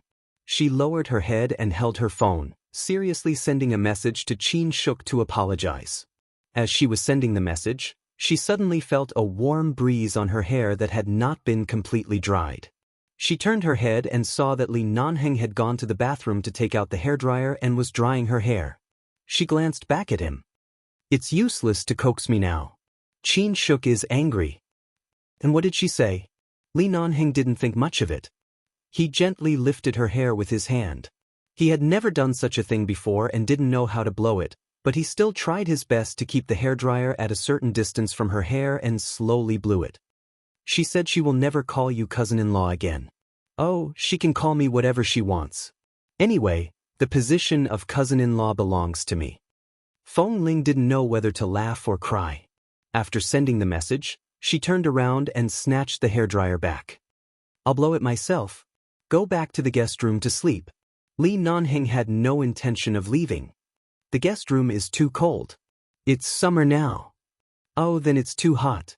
There's no air conditioning. How can there be no air conditioning? I sat on your bed for a while. It's quite soft. I should be able to sleep as soon as I touch the bed. I promise I'll only hug you to sleep. I definitely won't do anything to you in the Feng family, the man said confidently. It would be strange if she believed him. Feng Ling glared at him. You also know that this is the Feng family? My grandparents are already so old. They're not old people who can see through everything. If they find out that you're sleeping here, it's hard to say if they won't be angry. Hurry back to your guest room. I've been tormented by you for 2 to 3 days. Can't you let me sleep alone for a night? Knock, knock. At this moment, there was a sudden knock on the door. Feng Ling paused and glared at Li Nanheng, indicating for him to quickly jump back from where he came from and tell him to quickly go next door. However, the man only took the hairdryer from her hand and turned to take it back to the bathroom. He had no intention of hiding at all. Feng Ling wanted to scold him, but the man had already gone to the bathroom. She couldn't call him now, or he would definitely hear her outside. She could only walk to the door and open it halfway. She saw the old lady standing outside. Grandma?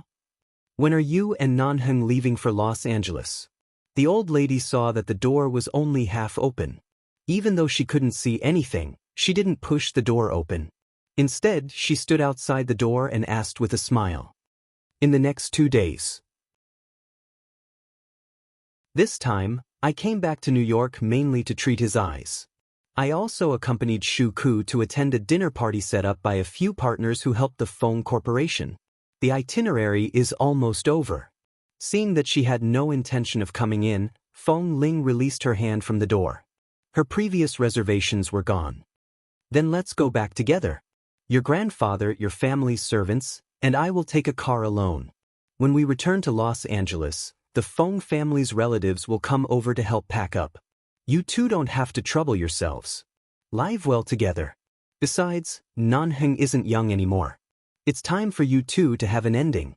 Feng Ling looked at the old lady and nodded. I know.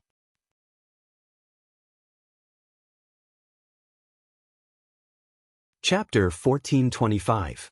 After chatting for a while, Grandmother Feng said that it was too late and wanted to return to her room to rest. When she went downstairs, a servant came up and brought the medicinal soup that had just been cooked. Old madam, this is for Mr. Li. Didn't he get injured some time ago? It's good for his health to drink more medicinal soup. Shall I send it up for him now? Grandmother Feng recalled that Feng Ling had only opened the door once and looked a little cautious. She smiled lightly and said, There's no need to send him off. It's already so late. It's hard to digest so much soup. Put it in the pot and let him drink it at breakfast tomorrow. The servant was stunned for a moment. When she saw the old lady's understanding expression, she immediately understood and smiled.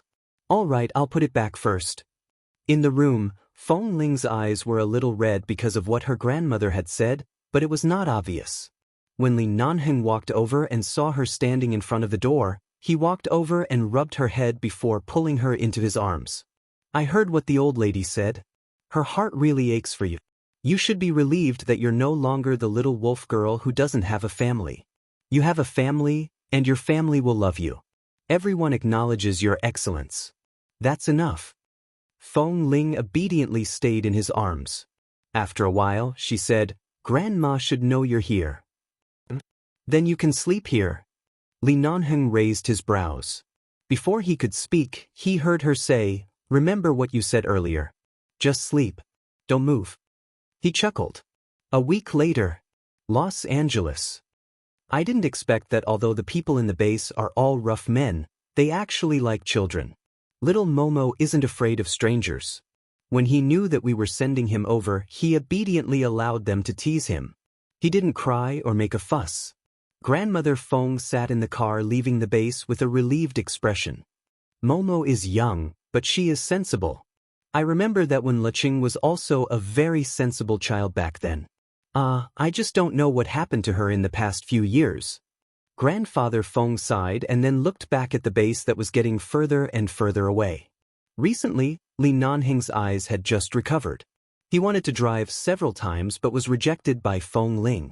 On the way, Feng Ling drove while Li Nanhing sat in the passenger seat. Hearing the conversation between the two elders, he said mildly, "The Wen family isn't clean because of the grudges between the older generation. In all these years, the only ones who can be praised are Wen Liqing and Wen Linhan, the siblings with different personalities. Now that the two of them are missing and someone wants to take little Momo away, it's clear that there are many benefits involved. Sigh, this kind of thing is not rare in rich families. I just pity Momo.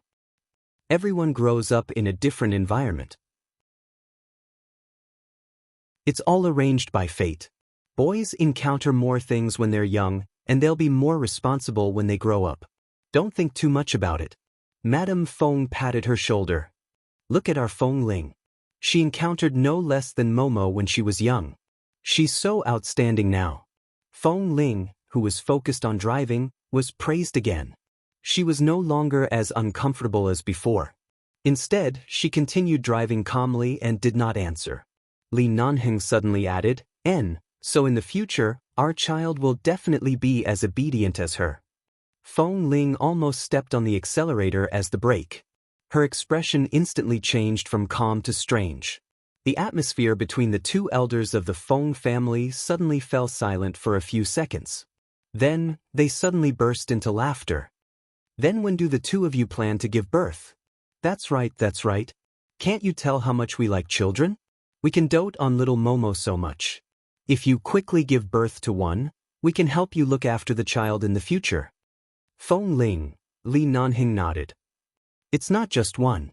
I don't think it's enough to give birth to two. Otherwise, the elders on both sides won't be able to take their turn." Right, then let's give birth to a few more. Is that Jinwan, right? The Mrs. Mo that Feng Ling often mentions to us. Didn't she just give birth to a boy and a girl? I heard that she's pregnant again recently, right? Feng Ling, Anhing, you guys have to work harder. Feng Ling, are you sure you want to return to High City before getting married? Li Nanheng glanced at the booked flight time and venue on his phone and hugged Feng Ling, who had just spoken to Jinwan on the phone, into his arms. Jinwan is already 2 months pregnant. I should visit her. Feng Ling put her phone aside. Didn't you say that you haven't had a good relationship with me for so many years? I'm respecting your thoughts and decided to find a quiet place to take a walk. There are many familiar people in High City. Compared to America, it's safer in terms of security. It's been a long time since you last met up with Mr. Mo and Dr. Qin. I'll take this opportunity to see Jinwan. Isn't she vomiting every day? Does she have the energy to see you? I don't need her to accompany me. I'm just going to take a look. It's true that I haven't returned to High City for a long time. Jinwan said that her pregnancy this time was even worse than the last time she was pregnant with an Ning Ning. At that time, the two little babies were very quiet in her stomach and basically didn't torture her. This time, however, she vomited heavily every morning, causing Mr. Mo to be late for work every day. He insisted on watching over her at home until she got over the discomfort of her morning sickness. Only then could he leave the Yew Garden with peace of mind. Although there were Auntie Chen and many people at home to help take care of the children, and An Ningning were used to being by their parents' side and always liked to be with them. It was said that every night Mr. Mo had to lie between the two children and tell them at least 3 stories before they were willing to sleep. Moreover, Ningning always liked to hug her father's thigh to sleep, and Anan liked to hug her mother's stomach to sleep. As time passed, this became a habit. Recently, Jinwan had just become pregnant and had to take good care of her stomach, so she had to battle wits with the 2 little guys every night. The longer she tossed around before going to bed, the more she vomited the next morning. The doctor said that Jinwan's reaction in the early stages of pregnancy could not be controlled with medicine, but after the first 3 months, she would improve. Seeing that there was only 1 month left in order to calm his wife down, Mr. Mo simply sent an ending to the Mo family and let the 2 children torment Elder Mo. Elder Mo was very happy. He was willing to tell 10 stories every night. Jean Wan was quiet, but she missed the children every night. During pregnancy, she was easily agitated and would occasionally cry, which scared Mr. Mo so much that he moved back to the Mo family with Jean Wan and the servants. In this way, the children would be accompanied by the elder, and Jean Wan could also see the children. Everyone was happy. Feng Ling felt that it was necessary for her to see the 2 cute and clingy little guys and let Li Nanheng experience the atmosphere of being a father in advance.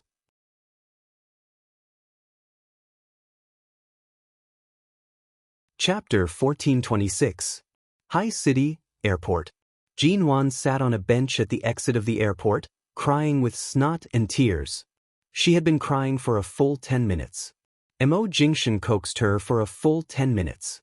In the end, he called Auntie Chen, who had followed him, to buy a cup of sweet milk for her to drink. Jean Wan was still sobbing as she drank the sweet milk. She turned her head away and ignored him. Auntie Chen didn't know whether to laugh or cry. Feng Ling and Li Nanheng walked out of the safety gate of the customs passage. When they walked to the exit, they saw this scene. Yo, why did you quarrel at the airport? Li Nanheng put one hand in his trouser pocket and walked over. Feng Ling saw that Jean Wan was crying and thought that something had happened. After all, the Jean Wan she knew was not a person who liked to cry. Even if she was really unhappy, she was a person who could endure it. Why did she sit here and cry? What's wrong? What happened? Feng Ling leaned forward and saw that Jean Wan's eyes were still red. Jean Wan took a look at her and sniffled. It seemed that she had cried too much and couldn't speak for a while. Mo Jingshan, who was sitting by the side, took a look at Li Nanheng. How do your eyes feel recently? Li Nanheng curved his lips. Not bad. A few days after the surgery, they were a little blurry. These days they've recovered a lot. Other than the occasional pain and itchiness when I overuse my eyes, they're no different from before. What did Dr. Yorko say? He said that she still needs external massage for at least 2 months, but now it basically doesn't affect her life. Li Nanheng glanced at Jean Wan as he spoke. Did you make your wife cry? Auntie Chen stood by the side and quickly said, It's because after Mrs. Mo got pregnant this time, I don't know what kind of little ancestor she's pregnant with. Ever since she got pregnant, her emotions and temper have been especially sensitive. I think it's because the morning sickness this time was too severe and caused her to suffer. If she doesn't eat the things she likes to eat, she will want to cry. Just now, Mrs. Mo saw that there was a milk tea shop selling there and said that she wanted to drink milk tea. Mr. Mo thought that milk tea was not good for her in the early stages of pregnancy, so he didn't let her drink it. In the end, Mrs. Mo has been crying ever since. Li Nanheng, Feng Ling. Li Nanheng glanced at Jean Wan, who was still angrily drinking sweet milk and ignoring Mo Jingshan. Is a pregnant woman so scary? Mo Jingshan, on the other hand, was calm. He glanced at him indifferently. When Feng Ling is pregnant, you can feel it yourself. Feng Ling, our Feng Ling doesn't like to cry so much. Besides, it's just a cup of milk tea, so what? There are no real tea leaves in the milk tea outside. Don't mistreat your wife's mouth. Li Nanheng said as he looked around to see if there was a place that sold milk tea. For Jean Wan's sake, he planned to buy a cup for her. After all, this woman's eyes were red when she cried, and she looked really pitiful. Mr. Li, you haven't become a father yet. You don't understand these things. Mrs. Mo really can't drink these things now. Besides, when a woman is pregnant, she is always very greedy. Recently, she has eaten a lot of junk food because of her gluttony. Mr. Mo is also doing this for his own good. Before Auntie Chen finished speaking, Jean Wan had already burst into tears again. She leaned her head against Feng Ling's arms and cried out in grievance. Mo Jingshan turned back to look at her. Seeing that she had actually gone to find Feng Ling to act coquettishly, he was so helpless that the veins on his forehead bulged. Then he received Li Nanheng's cold and mocking gaze. Mo Jingshan coldly glanced at him. He did not speak, but his gaze was clearly saying, Don't be anxious. You're almost at this step. Auntie Chen smiled helplessly by the side, as though she had long been used to it. Women are very fragile when they are pregnant. Recently, Mr. Mo didn't allow her to hug and Ning Ning to sleep. As a mother, her psychology must have been affected. It's inevitable that she will be emotional during pregnancy. Mrs. Mo's temper is so good. When she is pregnant, she will occasionally quarrel with Mr. Mo and act coquettishly. It's quite cute. Hearing that Auntie Chen actually said she was cute, Jinwan cried even louder. I'm already a child's mother. What else can I love? With that, she continued to cry. Feng Ling was a little dazed by Jinwan's crying. She quickly patted her shoulder. All right, don't cry. If you continue to cry, I don't dare to imagine what it will be like when I am pregnant in the future. You rarely cry in the past. Is pregnancy so uncomfortable? Jinwan suddenly stopped crying. She raised her head from Feng Ling's arms and looked at her with a pair of red eyes for a while. Then she sniffed and stepped back. She then turned back to take a few tissues from Auntie Chen's hand. After wiping her nose, she looked at Feng Ling with red eyes and then at her stomach. She asked in a nasal tone, "Are you pregnant?" Feng Ling immediately looked a little embarrassed. No. Then she paused and said doubtfully, I don't think I'm pregnant. During this period of time, she and Li Nanheng had been doing it quite frequently, and they hadn't taken any contraceptive measures. In the past, he had basically been careful every time. Even when they were in the jungle, he respected her wishes and didn't take it in. But now, Feng Ling wasn't sure if she was pregnant. Anyway, she didn't seem to notice any signs of pregnancy. At the very least, she really didn't have any reactions like Jinwan's vomiting and crying. Jinwan sobbed again. She looked at Feng Ling's face and muttered, You're too thin. It's not easy to get pregnant. You have to eat more. Feng Ling chuckled. Weren't you also very thin when you were pregnant? Auntie Chen interrupted. Mrs. Mo has been eating a lot recently, but no matter how much she eats, she doesn't gain weight.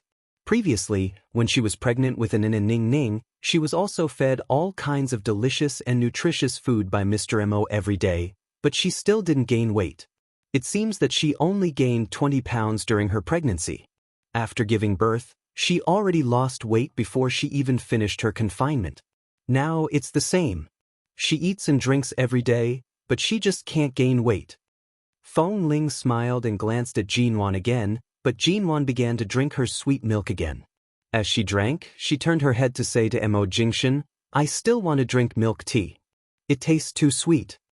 Mo Jingshan's eyes were filled with a patient smile, but his words were serious and cold. No. Seeing that Jinwan was about to cry again, Feng Ling quickly sat by Jinwan's side to talk to her and divert her attention.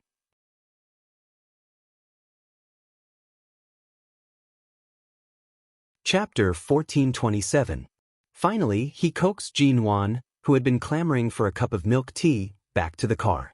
Li Nanheng sat in the car and rubbed between his eyebrows, feeling that he had been keeping a distance from women for so many years.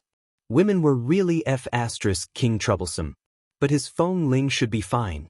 She didn't have too many women's emotions in her bones. On the way back, Jinwan still refused to talk to Mo Jingshan.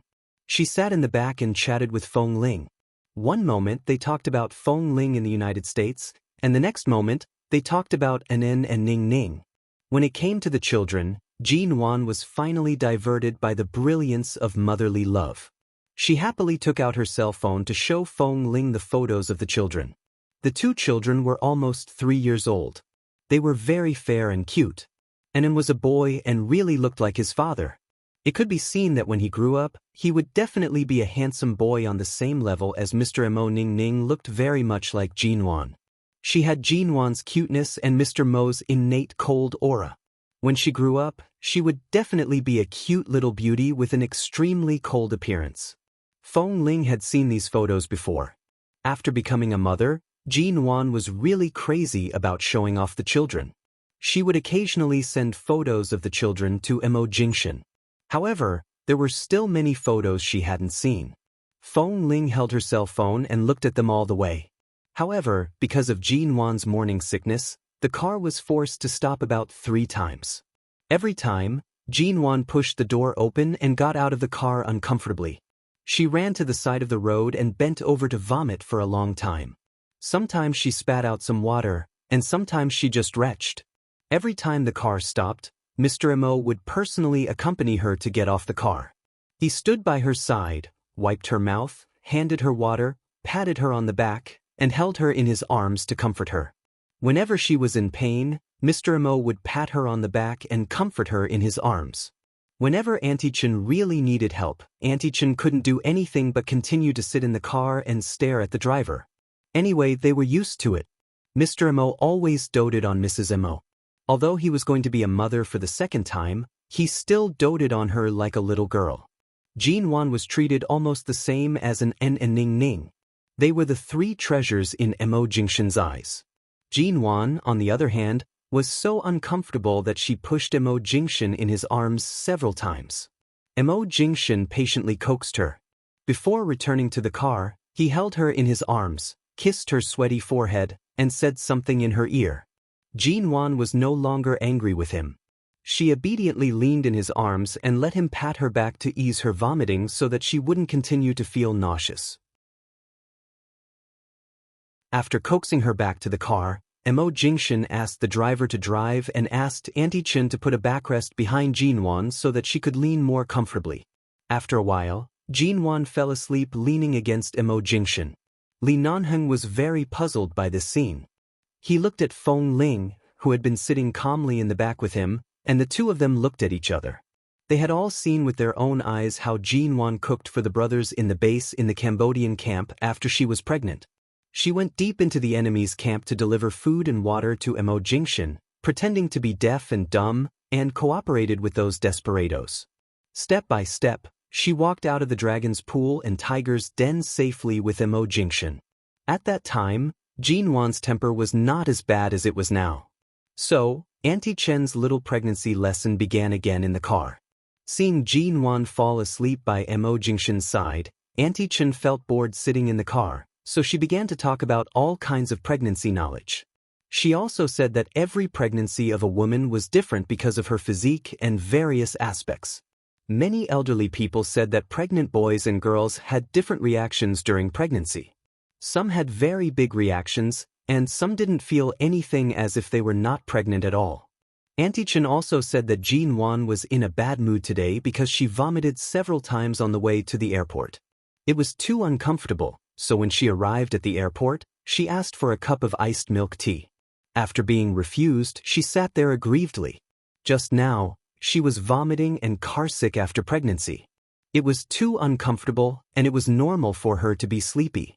After hearing Auntie Chen's words, Li Nanheng and Feng Ling chose not to say anything in the car, lest they woke up the little devil next to Mo Jingshan and continued to cry and vomit, making everyone restless. Feng Ling felt a little guilty. If she had known that Jinwan was so pregnant, she wouldn't have asked her to come to the airport to pick her up. When she heard Jinwan insist on coming to pick her up on the phone, she didn't refuse.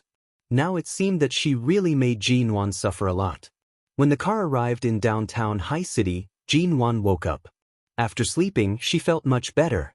Because Feng Ling and Mo Jingshan came to High City, she didn't plan to let them stay in a hotel. After waking up, she invited them to stay in the U Garden, the Mo family, Yuehu Bay, or Ao Lan International. In short, since they had returned to High City, there was no need for them to stay in a hotel. However, Li Nanheng said indifferently, "No need. It's not like I don't have a place in High City. Back then, when I was in High City in the United States, my men had already bought a residence here.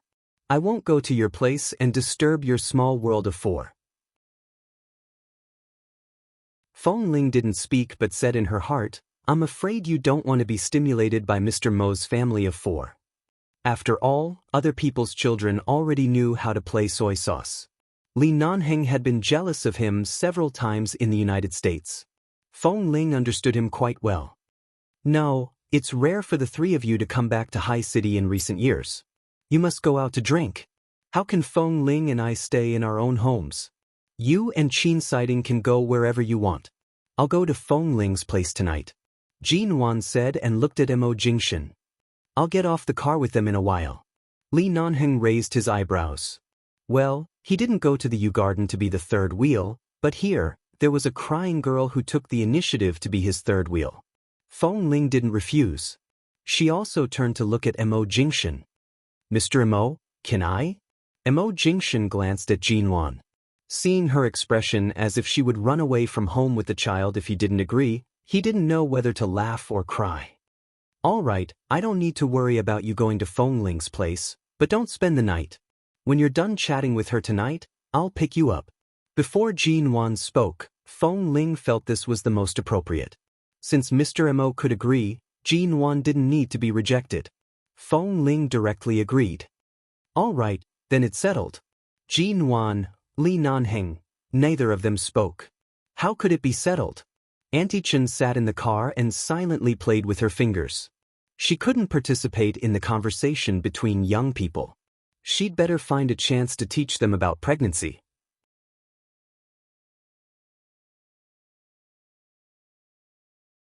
Chapter 1428. The sky gradually darkened. Sure enough, Li Nanheng and Mo Jingshan directly called Qin sighting out. After a brief greeting, the three men went out to have fun and drink. Li Nanheng's residence in High City was in a very secluded community in the south of the city. It was located in the southernmost part of a townhouse. The environment was good, the air was good, and there were not many people coming and going. Usually, all kinds of luxury cars could be seen going in and out of the community. No one knew where these big shots came from, but those who could live here were indeed not ordinary. No wonder Li Nanheng always went to High City in the past few years. It turns out that he already has a place to live here. Jinwan stood on the balcony and looked at the balcony that had just been cleaned. There was no dust or dirt, but because this place had been empty for too long, it was inevitable that there was a long-accumulated smell of dust. She could only open the floor-to-ceiling windows wide and breathe in the night air outside. He probably hasn't lived here for many years. Although it has just been cleaned, your nose is too sensitive now. If you are not used to it, let's go out and find a place to eat. Let's not eat here, Feng Ling said as she walked to the balcony. No, I'm not used to it. It's just that I've been angry with Mo Jingshan recently, so no matter how I look at him these days, I don't like him. Jinwan sat down on the wooden rocking chair placed on the balcony and then touched her flat lower abdomen. I've only been pregnant for a few days this time, but Mo Jingshan threw Mo Shaoshan to the Mo family. I'm so angry. Feng Ling. Mo Shaoshan? Oh, I'm talking about a cat. We've raised this cat for more than a year. At first, he was quite averse to it. Later, he gradually helped me raise it, but suddenly I got pregnant. Without saying anything, he sent the cat away. Luckily, he only sent him to the Mo family. I can still visit him often. If he dared to send Mo Shaoshan somewhere else, I would definitely not live with him anymore. Anyway, she was too familiar with Feng Ling, so she didn't have to care too much about her image. She rocked here and there comfortably, feeling the cool night breeze. She narrowed her eyes and looked at Feng Ling, who was standing by the window on the balcony. She had not been in the base for so many years, but she was still standing quietly and upright. She was delicate and had long hair. From afar, she looked like a beautiful white jade statue. When are you getting married? Jinwan asked. After all, it was summer in High City. It was a very hot time. Feng Ling also felt that the night breeze was slightly cold, but it was very comfortable. Behind her was the warm yellow light from the window, and outside was the rows of green scenery of the park. Feng Ling glanced at her. The old people on both sides will come out to drink tea and walk birds every day. The only thing they lack is a legal marriage seal. Besides, getting married in America is just registering it. They just need to take some time to register it. They haven't thought about when it will be. Maybe one day, when they have nothing to do, they might just go. Feng Ling glanced at her. You don't have anything to do. Jinwan continued to lie there and rocked. She nodded. And that's good. Your relationship has reached the point where you won't leave him, so there's no need for too many superficial things. Especially you and Li Nanheng, you've also experienced life and death together. It's been so many years. Any day is fine. As long as you can live peacefully in the future, it's fine. With that, Jinwan glanced at her again. You're not going back to the base? I don't think so. Feng Ling smiled. But I can occasionally go there as the young madam of the Li family. After all, it's the Li family's territory. Seeing the relief in Feng Ling's eyes, Jinwan smiled. That's fine. You've become the young madam of the Li family from a small soldier in the base. Who is the current person in charge of the base? I don't know much about him. His name is Ah Feng, right? I don't remember where I heard it. Yes, his name is Ah Feng. In the end, he didn't even live as well as you. In contrast, I covet his position as the person in charge of the base more.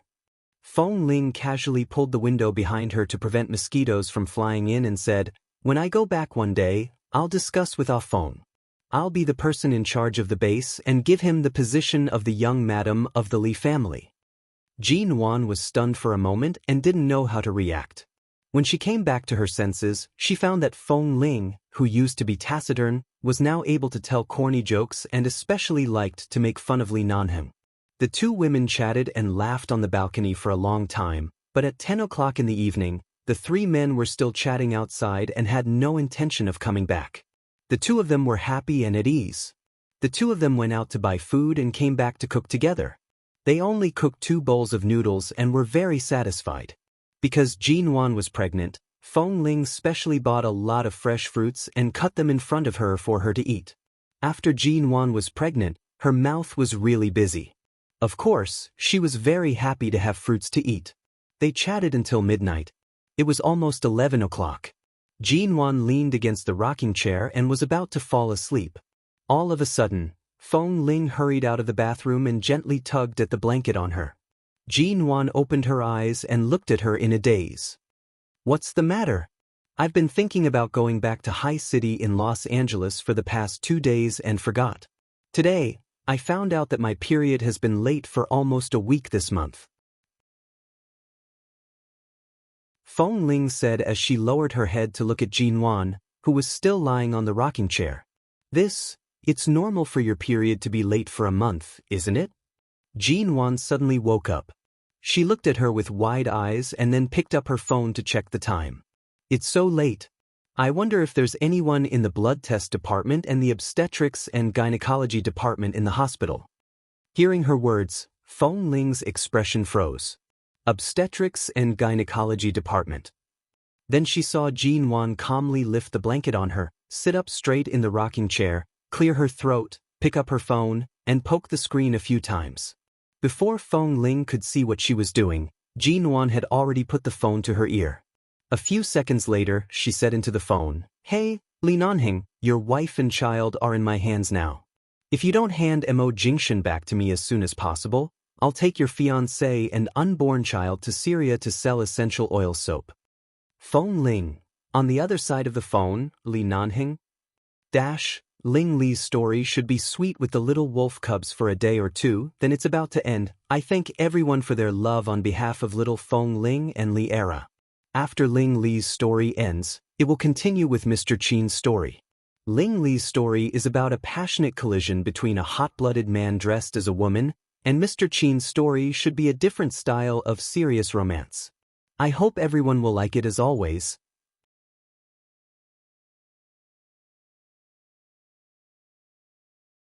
Chapter 1429. On the other side, in a secluded luxury private room of a certain club, seeing Li Nanheng's stunned expression, Qin's sighting casually flicked his cigarette and glanced at him. What's wrong? After speaking on the other side of the phone, he hung up without hesitation, throwing out a huge smoke bomb for no reason. Even someone as agile as Li Nanheng was stunned for a few minutes. Just now, Mo Jingshan's crying spirit said, Speak properly.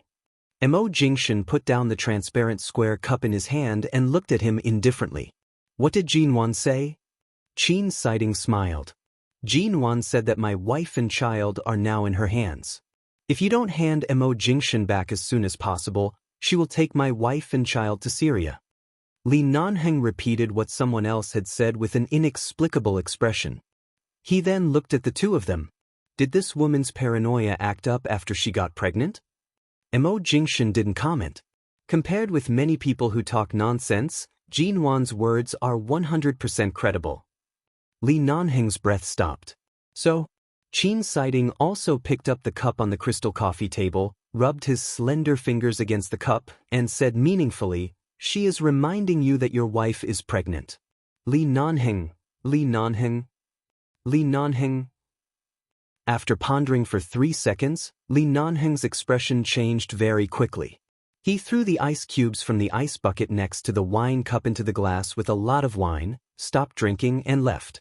However, as soon as he walked to the door of the private room, he remembered what Jinwan said on the phone and suddenly looked back at Mo Jingshan, who was sitting leisurely on the sofa. "Old Mo, come with me." Mo Jingshan's elegant brows moved slightly. Li Nanheng didn't say much. He stepped forward and pulled Mo Jingshan up as if he were going to kidnap him. Mo Jingshan didn't struggle but just glanced at him as if he were crazy. Li Nanheng pulled him away, but then he thought about it and looked back at Qin Siding, who looked at him as if saying, "You'd better leave quickly. I'm happy to have some peace and quiet." "You come with me." Qin Siding? "Where am I going?" "Give my Feng Ling a checkup. There's a doctor here. It's a waste not to use him." With that, Li Nanheng gave Qin Siding a look, signaling him to follow quickly. Qin Siding, Jinwan never expected that her husband was really kidnapped by Li Nanheng all the way back. After arriving at Li Nanheng's villa in High City, Feng Ling, who had been muttering, "It's just that her period is a few days late. It's impossible for her to be pregnant so soon." Li Nanheng had already picked her up from the balcony and brought her into the living room. That's right, he was being flattered. At the same time, Li Nanheng also pushed her husband onto the balcony, which could be considered as fulfilling her request. She directly exchanged Mo Jingshan with him.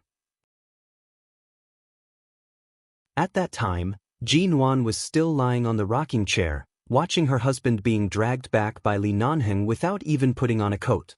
Looking at the man's condescending expression, she thought of the cat that was sent to the Mo family, and an Ning Ning who hadn't hugged her to sleep for several days. Jinwan turned her head away as if she had a backbone. Mo Jingshan walked over. "You've been at loggerheads with me for several days. Haven't you calmed down?" Jinwan timidly adopted a Cold War strategy. She didn't speak to show that she really hadn't calmed down. Mo Jingshan chuckled, bent over, and suddenly pressed her down on the rocking chair. Jinwan was caught off guard and was pressed down by him. Although the man was careful not to press down on her flat abdomen, he still pressed her whole body into the rocking chair. The rocking chair swayed back and forth for a long time without stopping.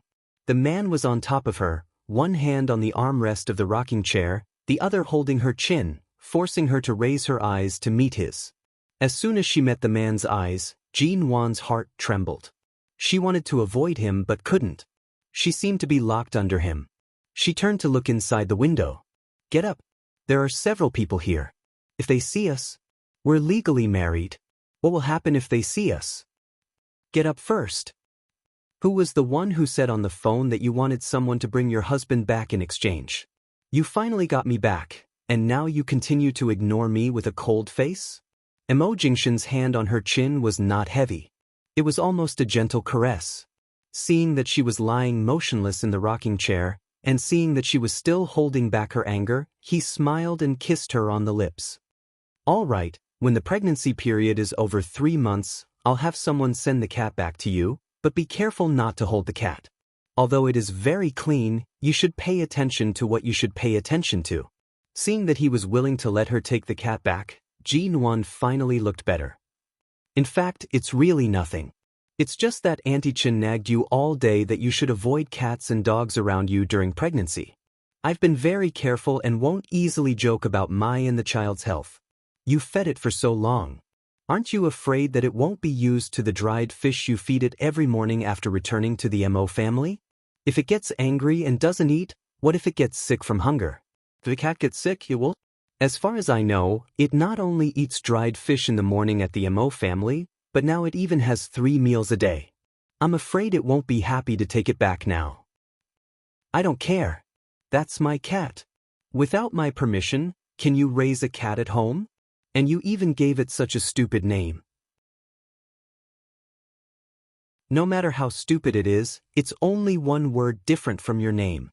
Besides, aren't you already used to it? You clearly like it. I've seen you secretly feed it dried fish every morning. On the balcony, the Mo couple quarreled fiercely. From Mo Xiaoshen's name to whether and Ning Ning could sleep in the same bed with Jinwan, to not allowing her to drink milk tea at the airport, they never stopped. Through the window, Feng Ling was pressed down on the sofa by the man who suddenly came back and carried her to the sofa without saying a word. She was not without feet. He suddenly came back and carried her away. What was going on? Qin's sighting was poached by Li Nanheng in the end. In the end, Qin's sighting was poached over by Li Nanheng. Seeing Feng Ling's expression, he sighed helplessly. Forget it, he had made a bad friend. He could only admit defeat. Thankfully, Qin's sighting was a professional doctor. Although he was not an obstetrician, he was proficient in both Chinese and Western medicine. He asked Li Nanheng to go to the pharmacy to buy a stethoscope. He occasionally listened to her heart and then checked her heart rate. Finally, he put away the stethoscope and said lightly, "Call the Li family's 4 elders."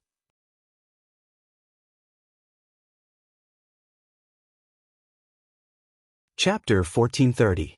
Feng Ling, ? Li Nanheng glanced at Qin's sighting. What call? Tell them that old Li's family has a descendant. Qin's sighting glanced at Feng Ling calmly. Before he could say what to pay attention to during pregnancy, Li Nanheng had already looked at Feng Ling dreamily. Feng Ling also looked at him dreamily as though it was unrealistic. As soon as their eyes met, Feng Ling didn't know where the awkwardness came from. It was probably because Dr. Qin was watching in front of her. She quickly looked away but only felt that her heart was beating faster. She was pregnant just like that?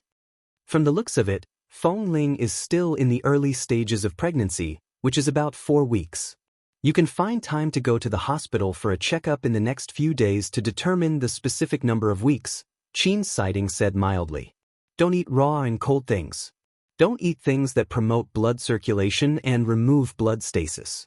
You're forbidden to have sex in the first 3 months of pregnancy. Feng Ling. She had taken care of Jinwan when she was pregnant and knew some things to pay attention to, but when this matter fell on her, she suddenly understood why Jinwan was sensitive and irritable as soon as she was pregnant. She had been restricted too much, and her pregnancy reaction was uncomfortable. All aspects added together would definitely be different from usual. But why didn't she have any pregnancy reaction? But I don't feel nauseous, nor do I feel very sleepy. Everyone's physique is different, and their reaction during pregnancy is also different.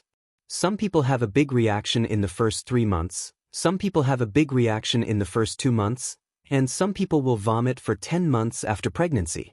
Some people have no feeling at all. This is not important. After going to the hospital for a checkup, confirm that the embryo is stable and rule out the ectopic pregnancy. Then you can rest assured and wait for the monthly checkup. With that, Qin's sighting glanced at Li Nanheng. No sex in the first 3 months. This sentence is for you. Feng Ling. Find a hole to hide in. Thank you. Li Nanheng, on the other hand, returned to his senses from the great joy and was overjoyed. If it weren't for the fact that Qin's sighting and Mo Jingshan were here, he would definitely press Feng Ling onto the sofa and kiss her hard. I'm really pregnant? Li Nanheng couldn't hide the excitement of being a father. I'm going to be a father too? Feng Ling coughed. Do you not believe Dr. Qin, or, I think he doubts himself? Qin's sighting chuckled softly. He's tied you to his side for so many years, and only now did you get pregnant. I even suspect that there's something wrong with him. Scram. Li Nanheng directly threw a word over. I have been very careful not to give her any chance to be in trouble. This is called tolerance. Understand? Unlike you, who slept with a woman and ran away with your seed. You only found out when your own daughter is about to learn how to play soy sauce. You have the nerve to mock me? Feng Ling hurriedly grabbed the pillow on the sofa and approached Li Nanheng. She pressed the pillow against his face to prevent him from speaking. She turned back to Qin's sighting and hurriedly said, Ignore him. He smells of alcohol. I think he's talking nonsense after drinking too much. Li Nanheng slapped the pillow down and saw that Feng Ling was standing in front of him. His eyes inadvertently glanced at her flat and slender abdomen under her clothes. He changed his tone and said, "In the future, slow down when you stand up. Don't stand up so suddenly. After all, you're still pregnant. Don't make my heart palpitate, Feng Ling. It's not that exaggerated." Qin Siding sneered. "As expected, only you can control him. After you get married, dampen his spirit. Don't let this brat Nanheng be too arrogant. Otherwise, if your child is a daughter, he may dote on her. If it's a son, I'm afraid he'll throw him to the base. Furthermore, he'll be very domineering. You can't let him be. Otherwise, you won't be able to control him in the future." Li Nanheng was about to speak when Feng Ling hit his face with the pillow again. She had already begun to control Li Nanheng. 2 months later, Feng Ling, who had been in China for more than 2 months, had learned a lot of Chinese cooking skills from Jinwan. Auntie Chen had also taught Feng Ling how to make dumplings and glutinous balls. The 4 elders of the Li family and the 2 elders of the Feng family had already learned of Feng Ling's pregnancy. Originally, they planned to bring them back and let them get married as soon as possible. However, Feng Ling felt that they could register their marriage first, so she asked the elders to help them register their marriage in America. Then, she sent some forms that needed their signature to be signed to China. After signing them, she sent them back. In less than half a month, the place in charge of marriage registration in America already had their names. Just like that, they got married without any trouble. Perhaps because they had been together for so many years, and because Li Nanheng had married the second miss of the Feng family, Li Nanheng had long determined that she was his wife. Thus, such a marriage registration was just a piece of paper to him. However, after confirming that it had been successfully registered, it was equivalent to Feng Ling being his legal wife in the future. However, he hadn't had the time to prepare for the proposal, and the wedding hadn't been decided yet. Feng Ling said that she didn't need these things. In addition, she finally had some pregnancy symptoms recently. Every day, she always wanted to sleep, and when she woke up, she would retch for a while. Although it wasn't as serious as Jinwan's, it was indeed uncomfortable. In the end, she simply compromised. Even if she wanted to do these things, she would wait until after she gave birth. Right now, she definitely didn't want to go through too much trouble, nor did she want to wear those beautiful wedding gowns that had a body-binding effect to bind her stomach. There had to be a proposal and a wedding, but it didn't matter if they waited for a few months. After all, they had to give her the best. If they were too anxious, it would be too rushed. After the child was born, the 6 elders would appear together to attend their wedding. That scene would be even more perfect and happy. Furthermore, at their wedding, because of the appearance of the child, there would be one more family member by Feng Ling's side. Feng Ling had too few family members. In the future, their child and him would be the most important and closest people in her life. It was precisely because Feng Ling was pregnant that Li Nanheng usually gave in to her. Now that she was pregnant, he did whatever she said. When his wife said she wanted to go east, Boss Li didn't care about his past reputation. Whoever dared to ask him to go west, he would be angry with them. Feng Ling said that the 2 of them had been in the United States for so many years and had too few peaceful days. Since they had returned to China, they should travel around the country and see the great rivers and mountains in China. Thus, Li Nanheng brought Feng Ling to Mia to see the sea view, to Sichuan to eat hot pot, to Qingzhou to eat ramen, to Zhejiang to eat raisins, to the northern desert to see the grasslands, and to Changbai Mountain to eat dumplings.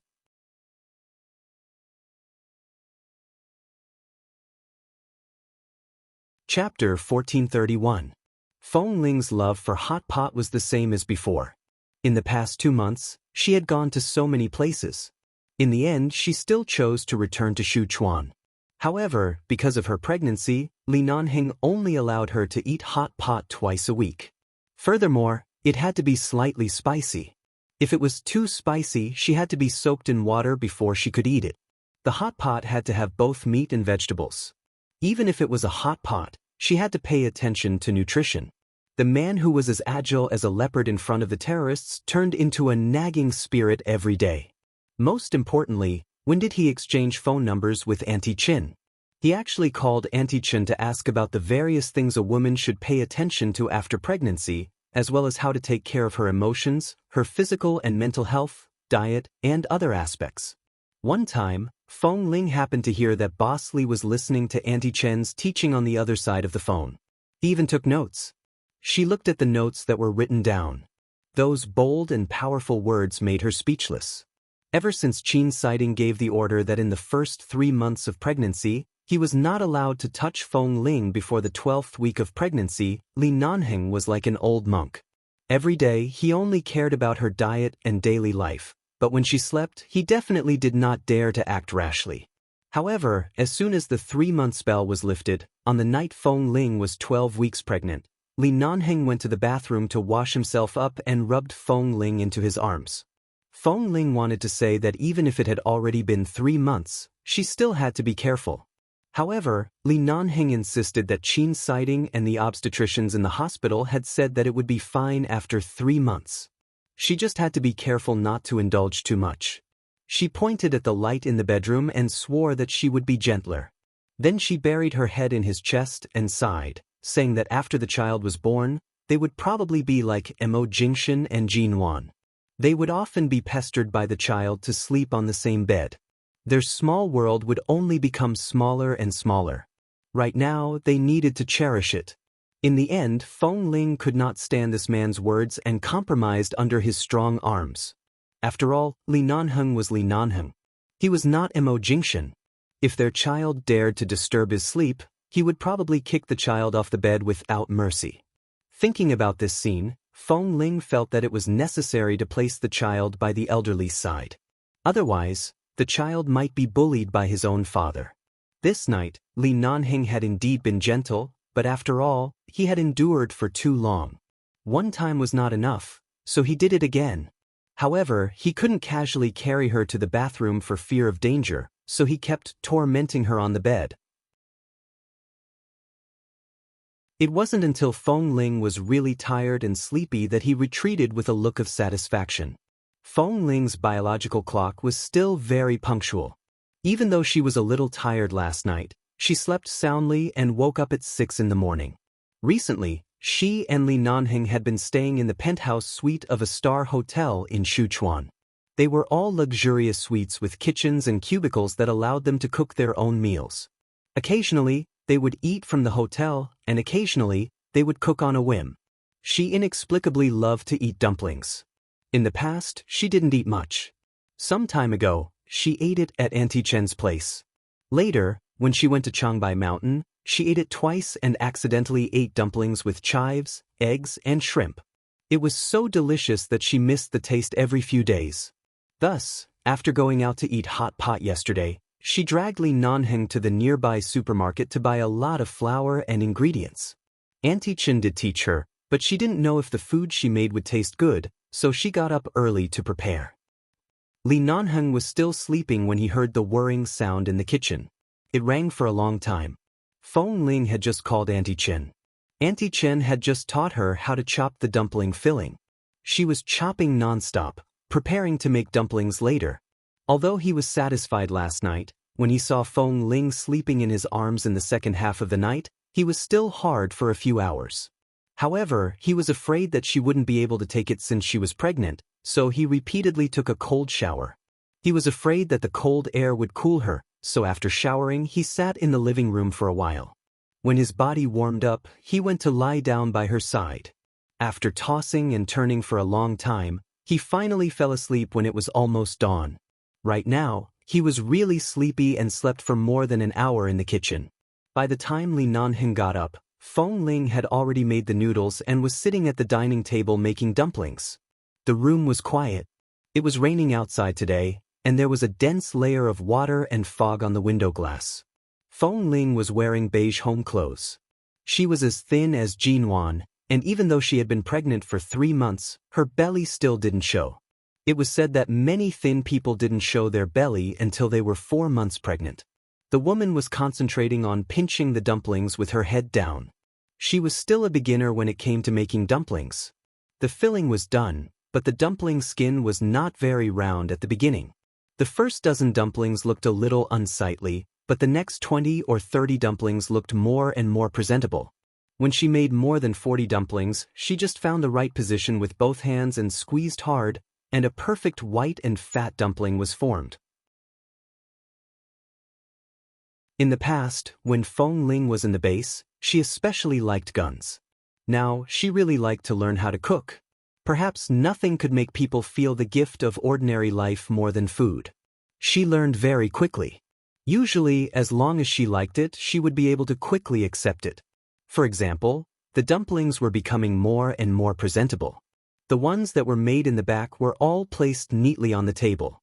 They were not cooked yet, but they were already enough to make one drool. Such a dexterous Feng Ling was really amazing. It wasn't that Li Nanheng hadn't eaten this before. Especially living in America, he wasn't too sensitive to the food in China. He just liked to eat some Chinese food. However, at this moment, when he saw Feng Ling casually tied her hair up with a rubber band and focused on making dumplings, he felt inexplicably full of joy. Li Nanheng stood by the bedroom door and watched the scene in the dining room. At this moment, his heart was perfectly surrounded by the quiet atmosphere in front of him. Feng Ling seemed to be very satisfied with the dumplings she made. The little dimples on the corners of her lips that didn't often appeared because of her smile. Li Nanheng stepped on the thick carpet outside and leaned over from behind. He loosely held Feng Ling's waist. "You're awake?" Feng Ling knew it was him and didn't turn her face. However, the man suddenly leaned over and bit her lips. At the same time, he kissed her and didn't want to leave. Aya, it's about time for it to be sweet. I think it's about time to change the next pair of CP tomorrow. The Liera who has been smeared with honey is so sweet that my teeth are about to fall.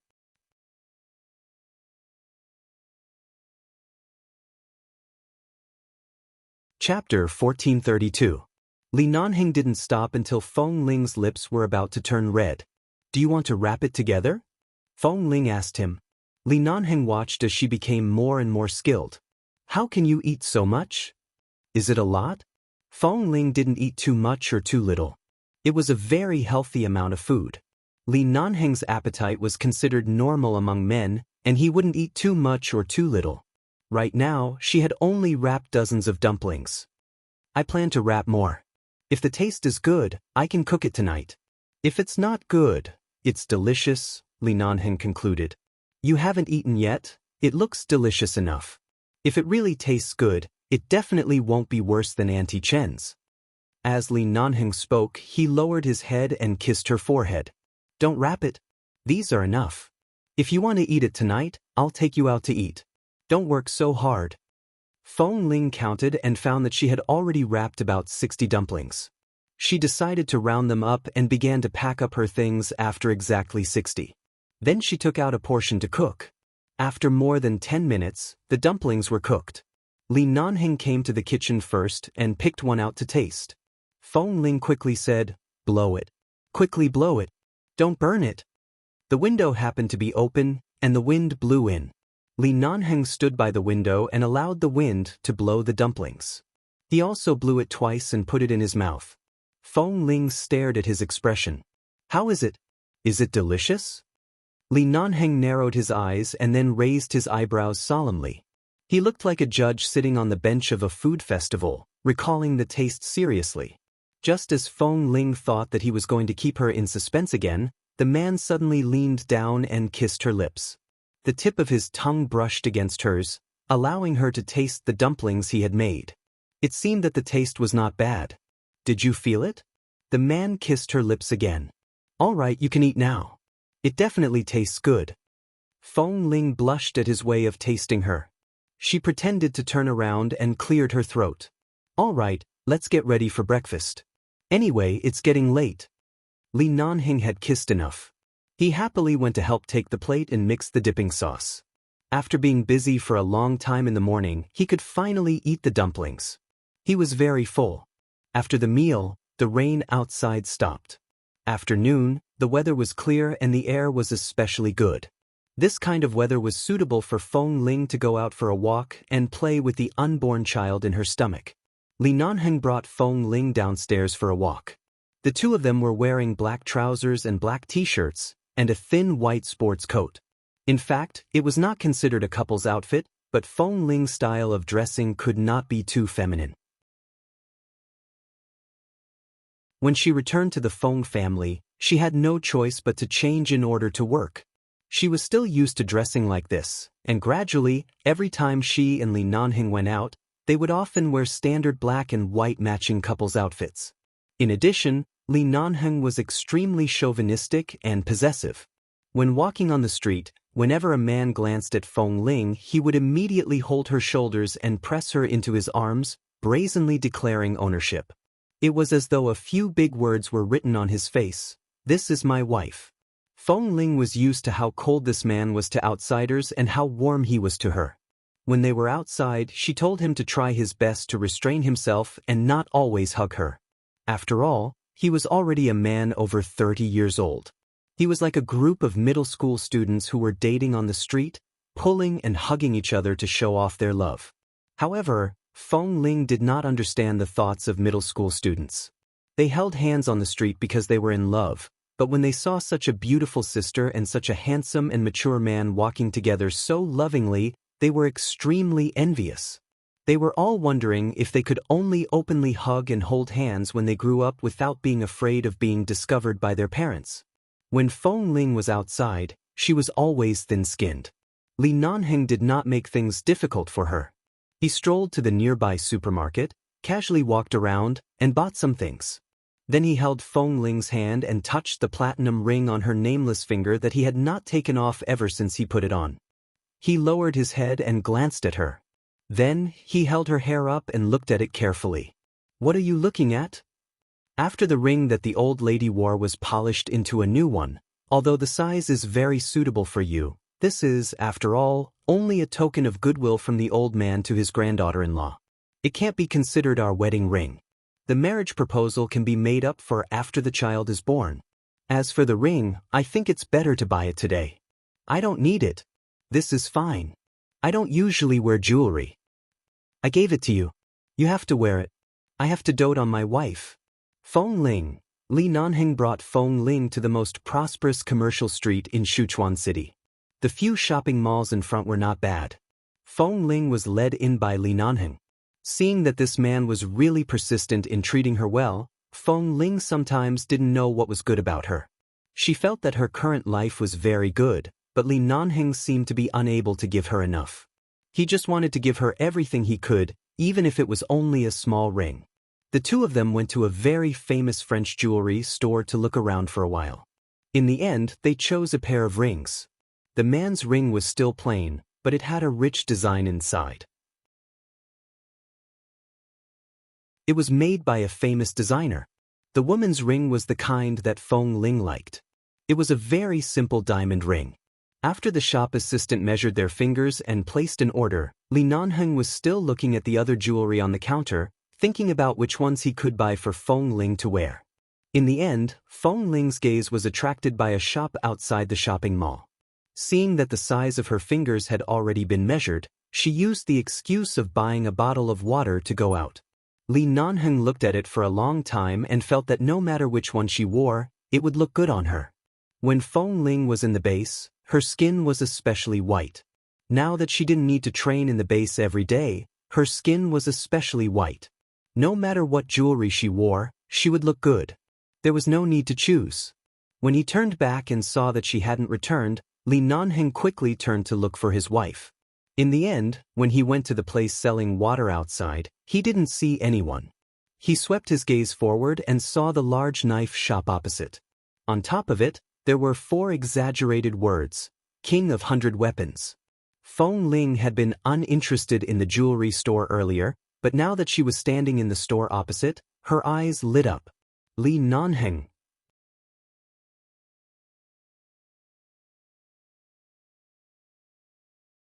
Chapter 1433. Before Li Nanheng walked in, he went to the side to buy 2 bottles of mineral water before entering. Feng Ling was standing in the crystal counters inside, looking at the exhibits that seemed to be sealed and forbidden to touch.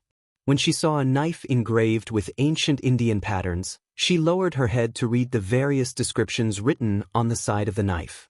Feng Ling was engrossed in reading when a bottle of water was suddenly handed over. She turned back to see Li Nanheng standing by the side. He glanced at the knife lightly and asked mildly, "Do you like it?"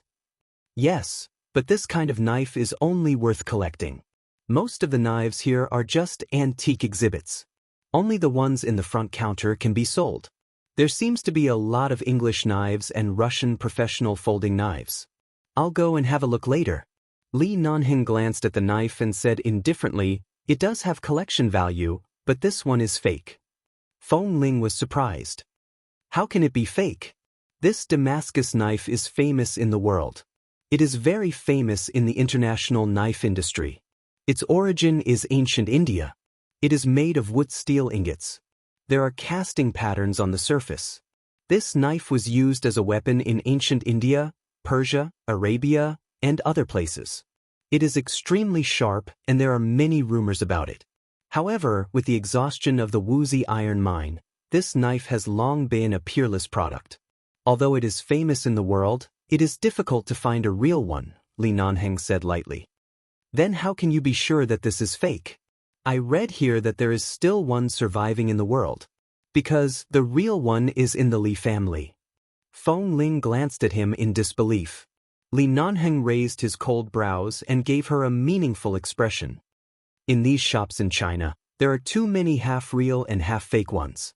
I can't guarantee that one is real, but I can't guarantee which one is fake. After all, it is a big country of imitation." Feng Ling quickly pulled him back and asked him to lower his voice.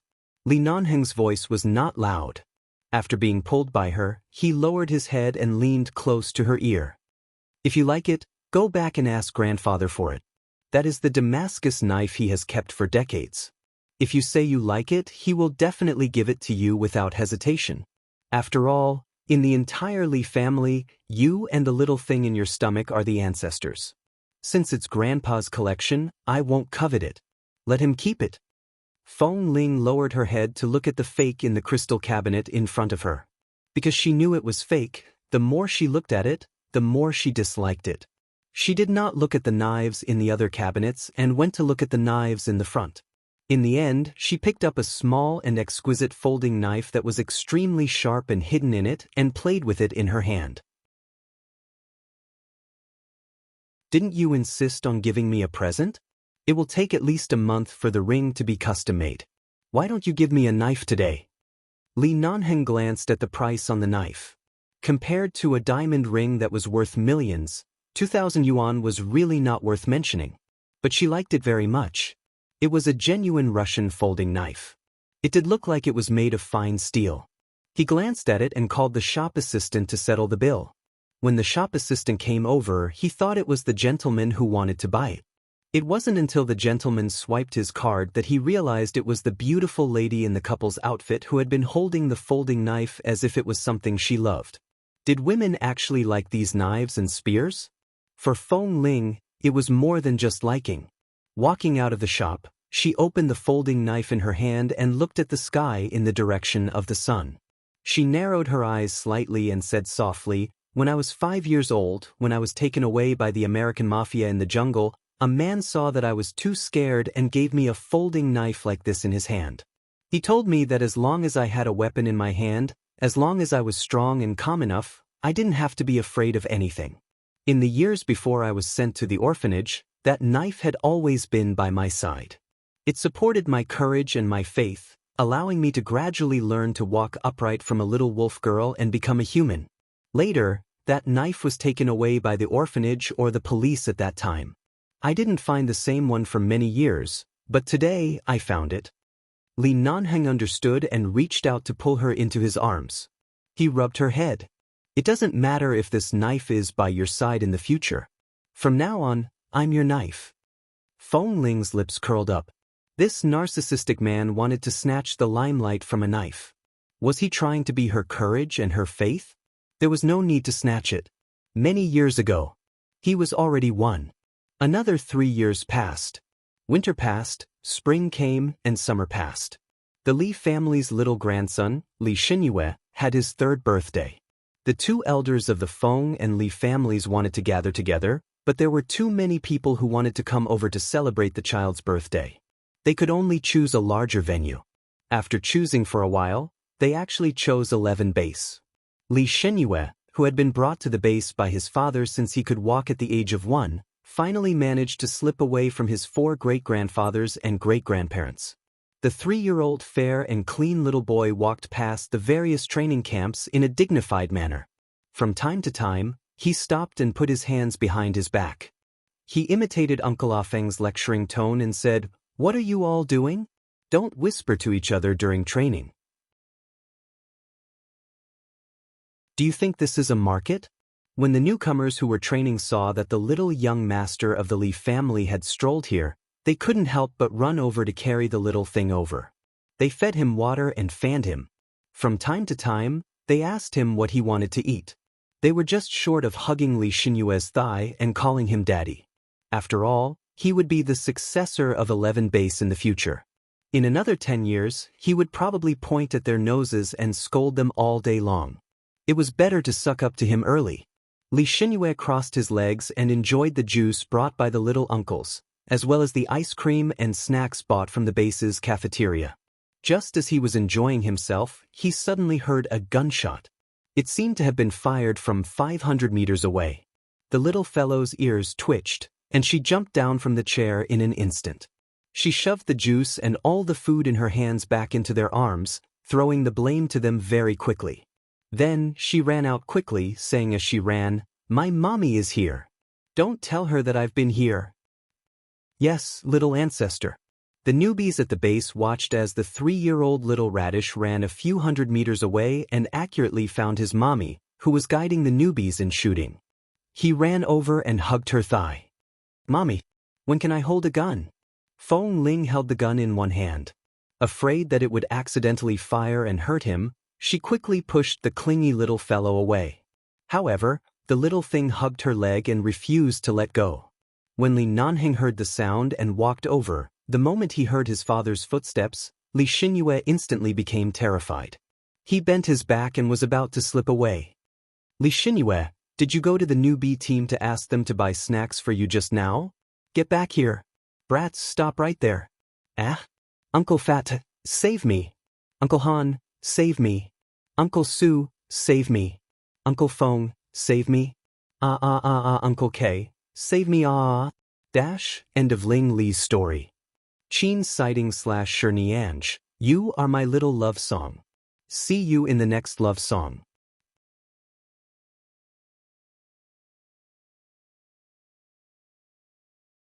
Chapter 1434. Dr. Chin, the patient in bed 6 with a fracture in his calf, secretly tried to get out of bed and walk around while his family went out to get water. Right now, he has been complaining that his leg hurts. The tall and straight figure was dressed in a long white doctor's gown. When he walked, his gaze was cold. When he pushed open the door of the ward, he saw the young man lying on the bed holding his leg in pain, moaning in pain.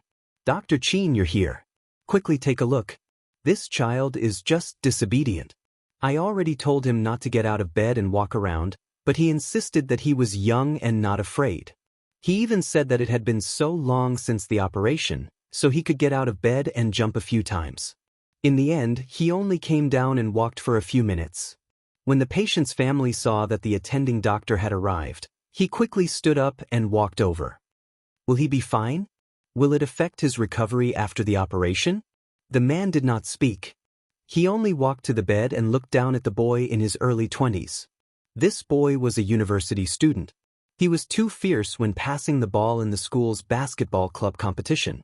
He was accidentally kicked down by the opponent and twisted to the ground, causing a fracture in his ankle and calf. It had been almost a month since the operation. However, because the boy still had other illnesses and some people in his family had a say in the hospital, the Department of Internal Medicine and the Department of Orthopedics would occasionally come over to take a look. "I'm a physician," Chin Sighting said indifferently. He casually picked up the list in the blue folder on the bed and glanced at it. He then turned to the nurse behind him and said, "Call Dr. Zhang from the Department of Orthopedics over." As soon as the little nurse saw Dr. Chin's face, she knew that he must be very tired after the operation half an hour ago. He rarely talked to people when he was not working in the hospital. At this moment, his face looked even colder. The little nurse did not dare to ask more. She responded and quickly walked out of the ward. "Dr. Chin, you've just finished an operation. You must be very tired. I know it's because the child is not sensible that you have to take the trouble to come and see him during your rest time, but I'm really worried about his leg." The patient's family stood by the side and saw the surprisingly good-looking male doctor's face. He spoke with some apprehension. Chin Siding glanced at the patient's family member coldly and said in a clear and cold voice, "The chief surgeon and the nurses should have reminded him more than once about the surgical procedures. The current situation will not affect the healing of his leg bones, but whether the rehabilitation will be smooth or not depends on his own physique and calcium absorption. No doctor can guarantee that he will be able to stand up and return to the basketball court in a few months, but if he still does not take the doctor's advice seriously, I can guarantee that he will definitely not be able to return to the basketball court in a few months." The patient's family was shocked. Chin Siding did not even look at the young man on the bed whose eyes were red from anxiety. When he heard the footsteps of an orthopedic doctor approaching, he walked out expressionlessly. The door of the ward opened. Dr. Zhang from the orthopedics department greeted Chin Siding when he saw him. "Siding, why do you look so pale these 2 days? Have the higher-ups arranged too many surgeries for you? Have you not rested for a long time? You've been on duty recently, and there are a few very important thoracotomy surgeries that are linked together, right? It's fine. The one inside, you better treat him well. He's so young and overestimates himself. Don't really cripple his leg just like that." Chin Siding did not turn back. He only raised his hand slightly as a form of greeting and goodbye. He walked straight in the direction of his own consultation room. "TSK, you're only 5 or 6 years older than the one inside. You speak as if you're older." Dr. Zhang smiled and pushed the door open to enter. Chin Siding took the medical record of a new patient from the nurse behind him. As he looked at it, he said, "Bring bed 3 to do the blood and urine tests again. Bed 17 can stop the needles. He'll be discharged tomorrow morning. When he goes back, ask his family members to keep an eye on him. Don't go out and get exposed to the wind. Stay at home for observation. Bed 22. Hai City Central Hospital was the largest provincial tertiary grade A hospital in Hai City and even in the nearby provinces and cities. Such a hospital did not have any free time every day. All the medical staff were busy, and it was rare for them to rest. They basically returned to the consultation room or the duty room to quickly catch up on 2 hours of sleep. Chin Siding had performed 2 thoracotomy surgeries from 12 o'clock last night until this morning. There would be another one in the afternoon. He urgently needed to go back and sleep for an hour. Otherwise, he would not be able to perform the surgery in the afternoon. The nurses' station was the only place in the entire hospital where all kinds of gossip and anecdotes often spread. When he returned to the consultation room and passed by the nurses' station, 2 intern nurses held 2 bags of saline as they pushed the trolley forward. As they walked, they said, "Really? The chairman of Shida Group suddenly passed away just like that? Shida used to be quite famous in Hai City.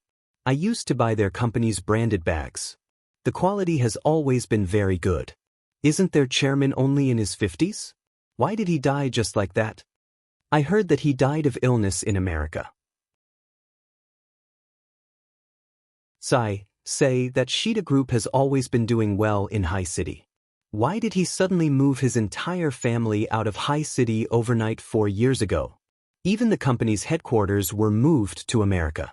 Could there be something fishy about this? Even if there's really something, it's not something that ordinary people like us can know. We can only listen to those rich people in gossip news. Who said that?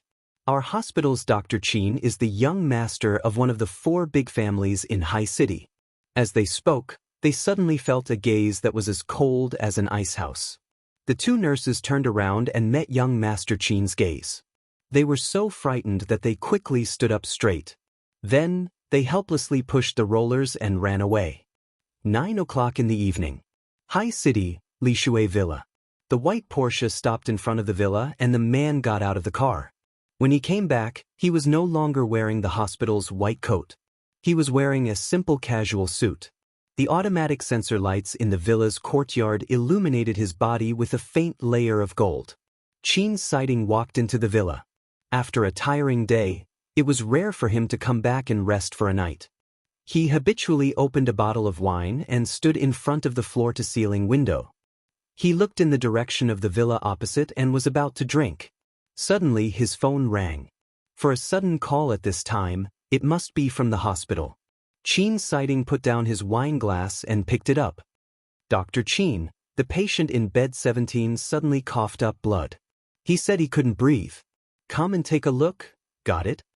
Qin Siding hung up the phone and turned to walk out, leaving a glass of wine on the table by the window.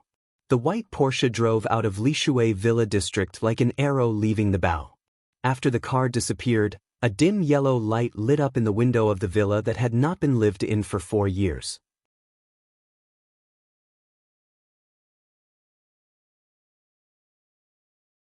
Chapter 1435. 9 years ago. It was autumn in High City. The air was dry, mixed with the smell of fallen leaves.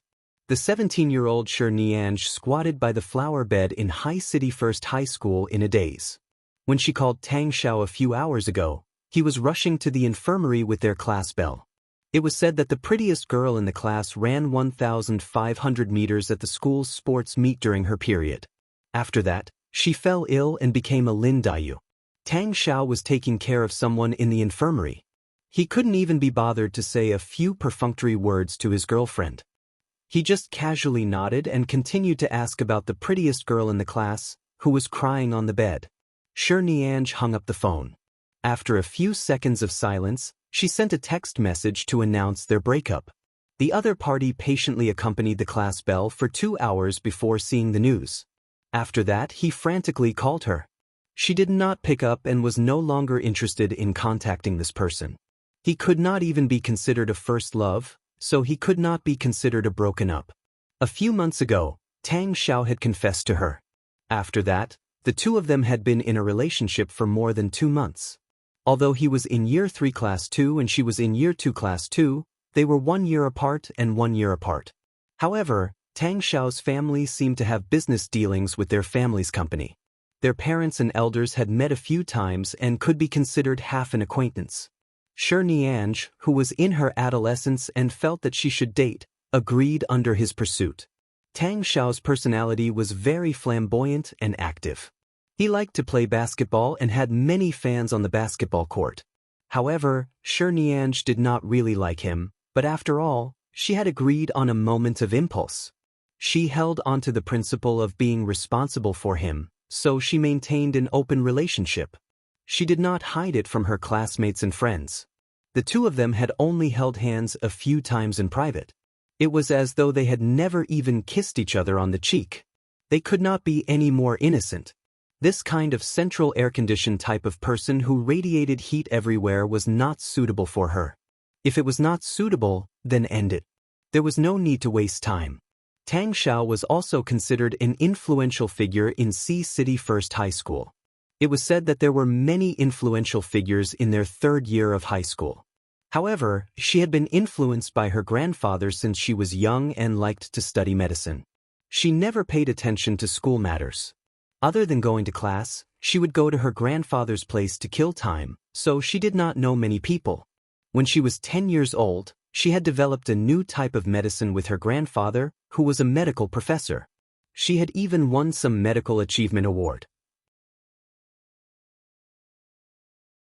Some time ago, her grandfather had developed an anti-cancer drug in the laboratory. Shi Nianj had also participated. Although she was only a helper at most, she was still a participant. In this day and age, everything needed gimmicks. It was said that in order to commend her and curry favor with the Shi family, the school planned to let her skip grades in a few days and jump from a 2nd-year student to a 3rd-year student. She could clearly indulge for another year, but she was asked to prepare for the college entrance examination. The elders of the Shi family actually agreed. Shi Nianj was so angry that there was nothing she could do. In autumn, school had just started. She was about to skip grades and change classes, and she was suddenly faced with the major change of losing her love. Shirnianj felt that she had to cry or be haggard for a few days to match her current state. Otherwise, she would be too heartless. Therefore, she squatted by the flower bed for a long time, unable to squeeze out a single tear. In the end, she could only put on a bitter face, planning to maintain this expression to complain to a few of her close friends. Otherwise, if her expression was too joyful, they would definitely laugh at her for being careless. She stood up abruptly, but she forgot that she had been squatting here for at least an hour. She stood up too quickly and her vision suddenly turned black. She staggered and spilled half a cup of milk tea in her hand. At the same time, she bumped into a person who had walked over from some unknown path. In front of her was a dazzling white shirt. Her cup of milk tea had spilled all over his white shirt. She looked at it in astonishment, then raised her head to look at the owner of the white shirt, then lowered her head to look at it, and then raised her head to look at him. The pearls in the cup of milk tea hung on his body and slowly dripped down Shirnianj.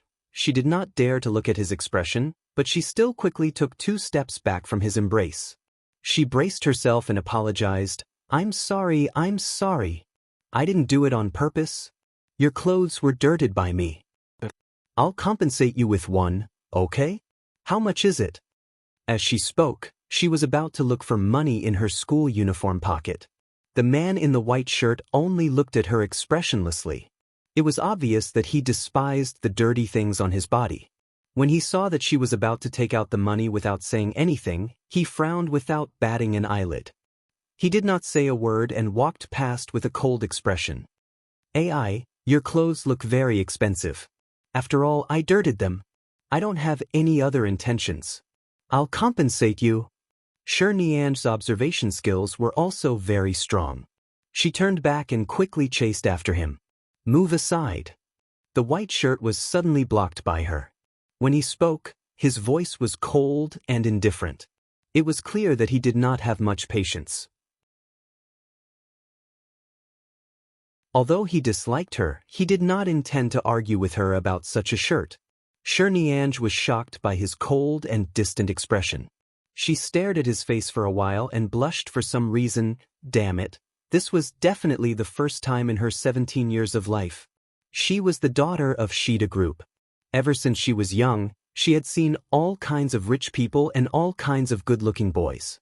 However, this was the first time she had seen such a good-looking one. This person?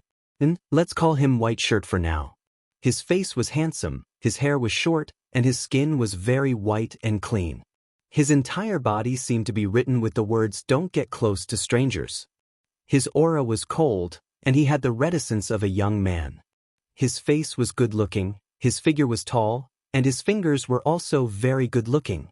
She could still smell the faint fragrance she had smelled when she accidentally bumped into his arms. It smelled like detergent. It smelled very good. For the first time, the 17-year-old girl experienced the feeling of her heart thumping wildly.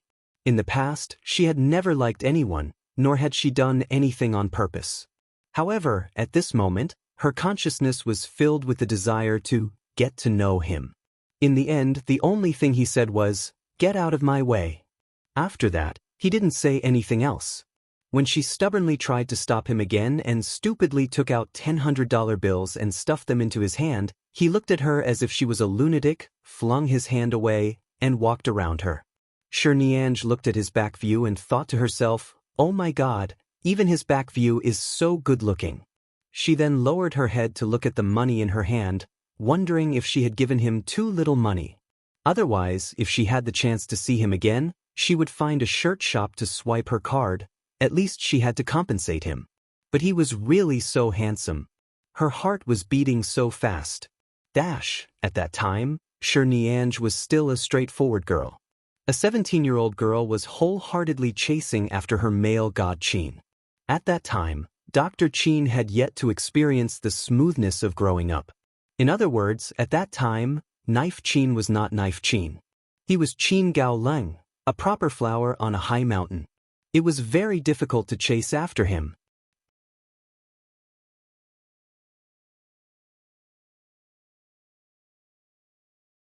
Chapter 1436. 3 days later, Monday. Year 3 Class 6, Dean he sent Shirnianj in. At that time, it happened to be the form teacher's class. Teacher Zhao, stop for a moment. Let me tell everyone that this is a new student in our class 6. It's Shi Nianj, who won 2 medical achievement awards at the age of 17. She just skipped a grade from year 2. Let her introduce herself and then continue with the class. The headmaster then patted Shi Nianj's shoulder and gave her an encouraging look. He then called the form teacher to the corridor and said a few words. Shi Nianj stood in this new class of the new school year. No matter how she usually behaved, in front of so many unfamiliar classmates, she still felt a little uncomfortable. To say that she was shy, it seemed a little pretentious. To say that she was excited, she was about to rush for the college entrance examination. She didn't even have time to cry about her bad luck. What was there to be excited about? The form teacher, Teacher Zhao, said at the door, "Introduce yourself and choose a seat." Shi Nianj simply said her name and secretly looked around. She found that most of the seats in the class were full. There was only a quiet girl sitting in the second row in front. The seat beside her was empty. There were 2 more seats at the back. She swept her gaze behind her, and her eyes lit up. White shirt. Wasn't that the white shirt she had been worried about for days? He was actually a senior in year 3. No, she was in the same class as him now. The seat next to him was empty. Usually, there were only 2 reasons for sitting in the back row. Either they were students who were too bad at school and refused to be disciplined, or they were very tall. They didn't want to block the students' line of sight behind them, so they sat in the back row. When she bumped into him that day, she realized that he was definitely more than 1.8 meters tall. Year 3 boys actually had a chance to grow taller.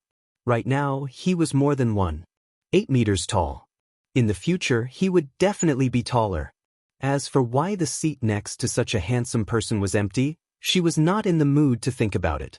Without even considering it, she walked over and sat beside White Shirt. Shi Nianj's face was expressionless, but her heart was a little excited. When she put down her school bag, her hands trembled slightly. However, the desk mate she had just chosen gave her a very cold and unapproachable look at this moment. Shi Nianj mistakenly thought that his desk mate had only applied for leave today. She subconsciously asked softly, "Is there anyone sitting here?" The boy sitting in front of her turned around and mouthed, "No one's here." At the same time, he gestured to her not to sit there. She had lived for 17 years, but this was the first time she had ever thought about a boy. Since there was no one else, how could she not sit? Deskmate, this was a deskmate. She wasn't leaving. Shi Nianj smiled at the boy in front of her and sat firmly in her seat. She then turned to look at the white shirt beside her. Today, he was wearing his school uniform jacket. Even the white school uniform gave off the smell of a white shirt. So handsome, so handsome. How could there be such a good-looking man? So handsome, so handsome. The man in the white shirt looked at her again because of her strange and passionate gaze, then turned his head to the side and did not say a word from beginning to end. Teacher Zhao entered the classroom and his gaze first landed on the second row. He was surprised that Shi Nianj was not sitting in front. When he saw that she was sitting in Qin's siding seat, he subconsciously quickly glanced at the Qin family's crown prince. He saw that the crown prince's brows were filled with dissatisfaction, but he did not show anything. He thought for a moment and said, "All right, sit there first. I'll adjust it later." Shi Nianj nodded, thinking to herself that she wouldn't adjust it. She took out all kinds of new textbooks from her bag one by one. She was actually not a top student. She only relied on the medical achievements that her grandfather had brought her to do. Suddenly, she was in the 3rd year of high school. She definitely couldn't keep up. She didn't really understand what the first class was about.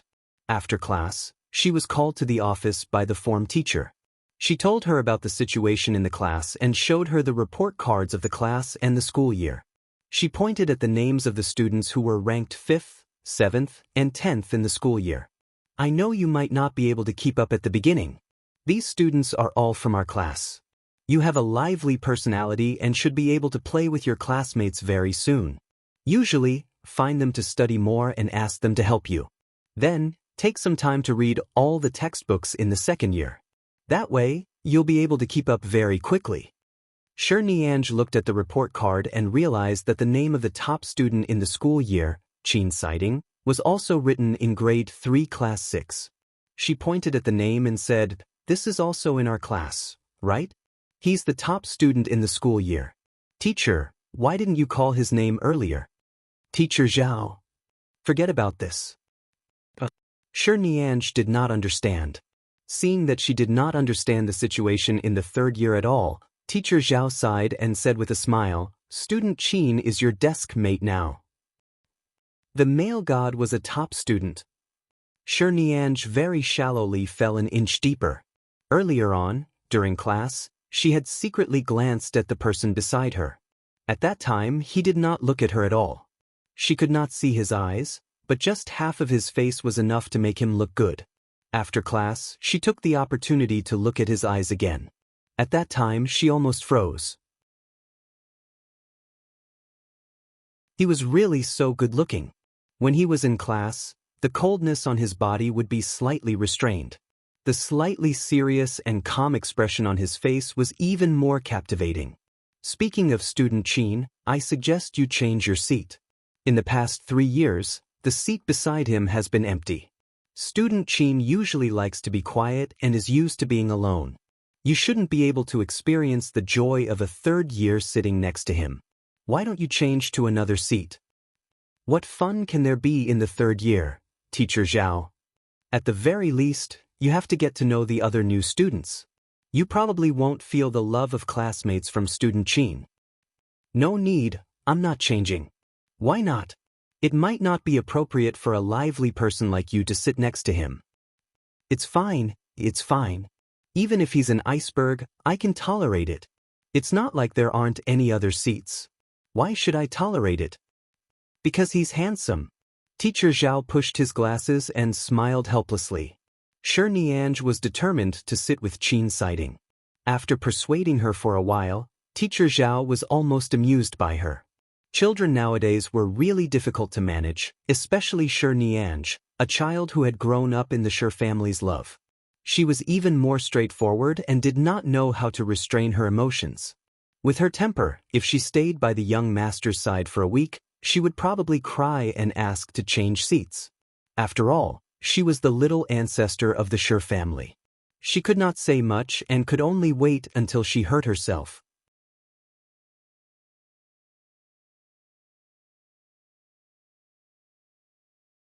Chapter 1437. However, it was not up to the teacher to decide whether Shi Nianj could sit in that seat for a long time. Although the Qin family's young master had good academic results and was outstanding in all aspects, it was also true that he was cold and did not like to interact with others. Their high school was ranked first in all aspects in the country, so in a place like High City, where every inch of land was worth its weight in gold, the children of various large families would also attend school here. They had seen many famous and wealthy families, so they were no longer surprised. However, the Qin family, one of the 4 big families in High City, naturally could not be treated the same as the other famous families. After all, rich people were not all on the same level. Qin Siding's IQ was very high. In fact, other than his low-key and cold personality, there was no other problem. Seeing that his grades were always first, he did not like anyone disturbing him, so the school acquiesced. Thus, in the past 3 years, they did not force him to have a deskmate. Today, Shi Nianj's courage was commendable. She did not even know that Qin Siding was in the 3rd year of high school. She rushed to his side and sat down. When Shi Nianj returned to the classroom, the next class had already begun. It was a history class. Year 3 class 6 was a science class, so the history class was naturally very relaxed. It was equivalent to a self-study class. She politely greeted the teacher and returned to her seat. Her male god, who was a straight-A student, was writing a physics paper with his head lowered. A few minutes later, he picked up a bottle of mineral water and took a sip. Seeing his movements when he drank the water and seeing his Adam's apple roll slightly when he swallowed, Shi Nianj could not help but swallow as well. From her angle, she could only see the side of his face. This student Qin really did not like to talk to others. He refused to tilt his face in her direction and had always been doing his own things. He did not feel anything when such a big person appeared beside him.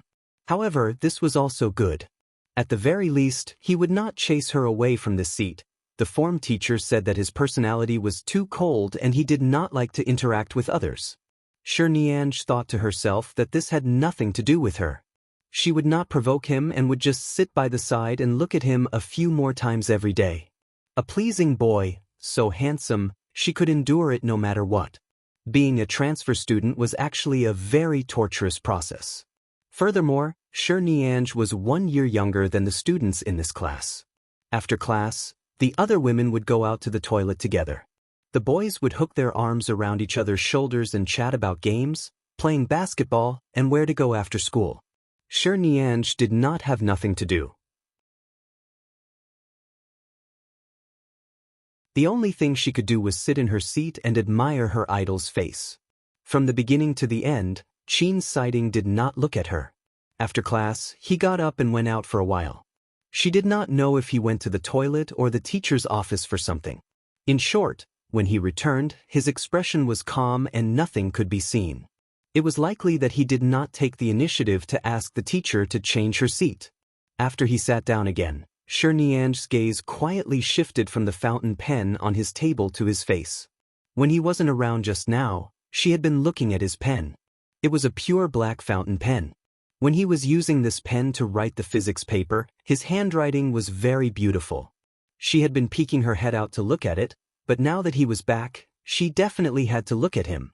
Before class started, she leaned closer to him and said in a low voice, "The shirt you wore last time can't be cleaned at all, right?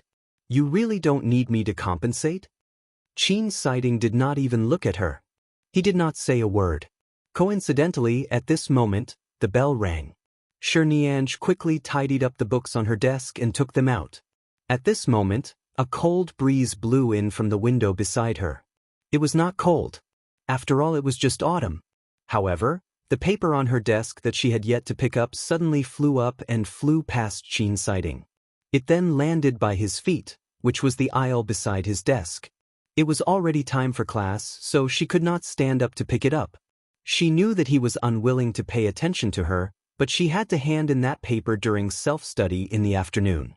If someone stepped on it or lost it, it would be over. She braced herself and poked his arm with her finger. "That? My paper. Can you help me pick it up?" However, Chin Siding did not move as though he did not hear her. Shirnianj could only gently tug at his sleeve. "Do me a favor. My paper is over there. If someone steps on it later, I won't be able to write." He was still unmoved. He did not even impatiently retract his arm from the table. Shirnianj had no choice. She looked at him for a while and saw that he really couldn't be bothered to look at her. The teacher was already teaching, so she couldn't make too much of a commotion. She could only turn back and show a big smile to the male student at the table behind Chin Siding. She whispered, "Student, can you help me pick up the papers? Sorry to trouble you." The boy at the back table was a tall and strong fatty. However, even if he was so fat that he could barely squeeze into a seat, he definitely did not dare to push the table forward and squeeze into Chin Siding. This little fatty usually sat at the back, and very few girls would talk to him. Suddenly, when the beautiful new girl smiled and begged him, the little fatty instantly blushed. He quickly bent down to help her pick up the papers in front of her and handed them to her. "Thank you." Sure enough, other than the iceberg product beside her, the other students still had some love. But who asked Chin Siding to be handsome? It was enough that he was handsome. If he was not easy to get along with, then so be it. It was not bad to be a pleasing statue and accompany her in class every day. "No, you're welcome." The little fatty stuttered and said with a red face, "My name is Hao Xiosha." As Shirnianj took the papers, her eyes lit up as she glanced at Hao Xiosha. So shy. The little fatty's deskmate was a shy girl who did not like to talk. She suddenly burst out laughing and whispered, "You actually guessed his nickname so quickly?" The little fatty lowered his eyes shyly. Although he was fat, his facial features were actually very good-looking. If he lost weight and worked out, he might become a handsome man in the future. My name is Nianj. Please take care of me in the future. As Nianj spoke, she took out 2 bottles of yogurt from her bag and gave 1 bottle to Hao Xiuxia and his desk mate, Zhao Xiaoqing. Before the teacher noticed their small movements, she quickly turned around and placed the papers back into the desk. Although Qin's sighting ignored her and did not help her pick up the papers, she heard that the fatty behind her could not help but secretly open the yogurt and drink it. She really did not have a good memory. She secretly scolded herself for being shallow, but she could not resist compromising because of his looks. She took out another bottle and secretly glanced at the man beside her. She handed the yogurt over under the desk and gently touched his arm. Do you want to drink it? Question, how is Qin Lengling going to chase?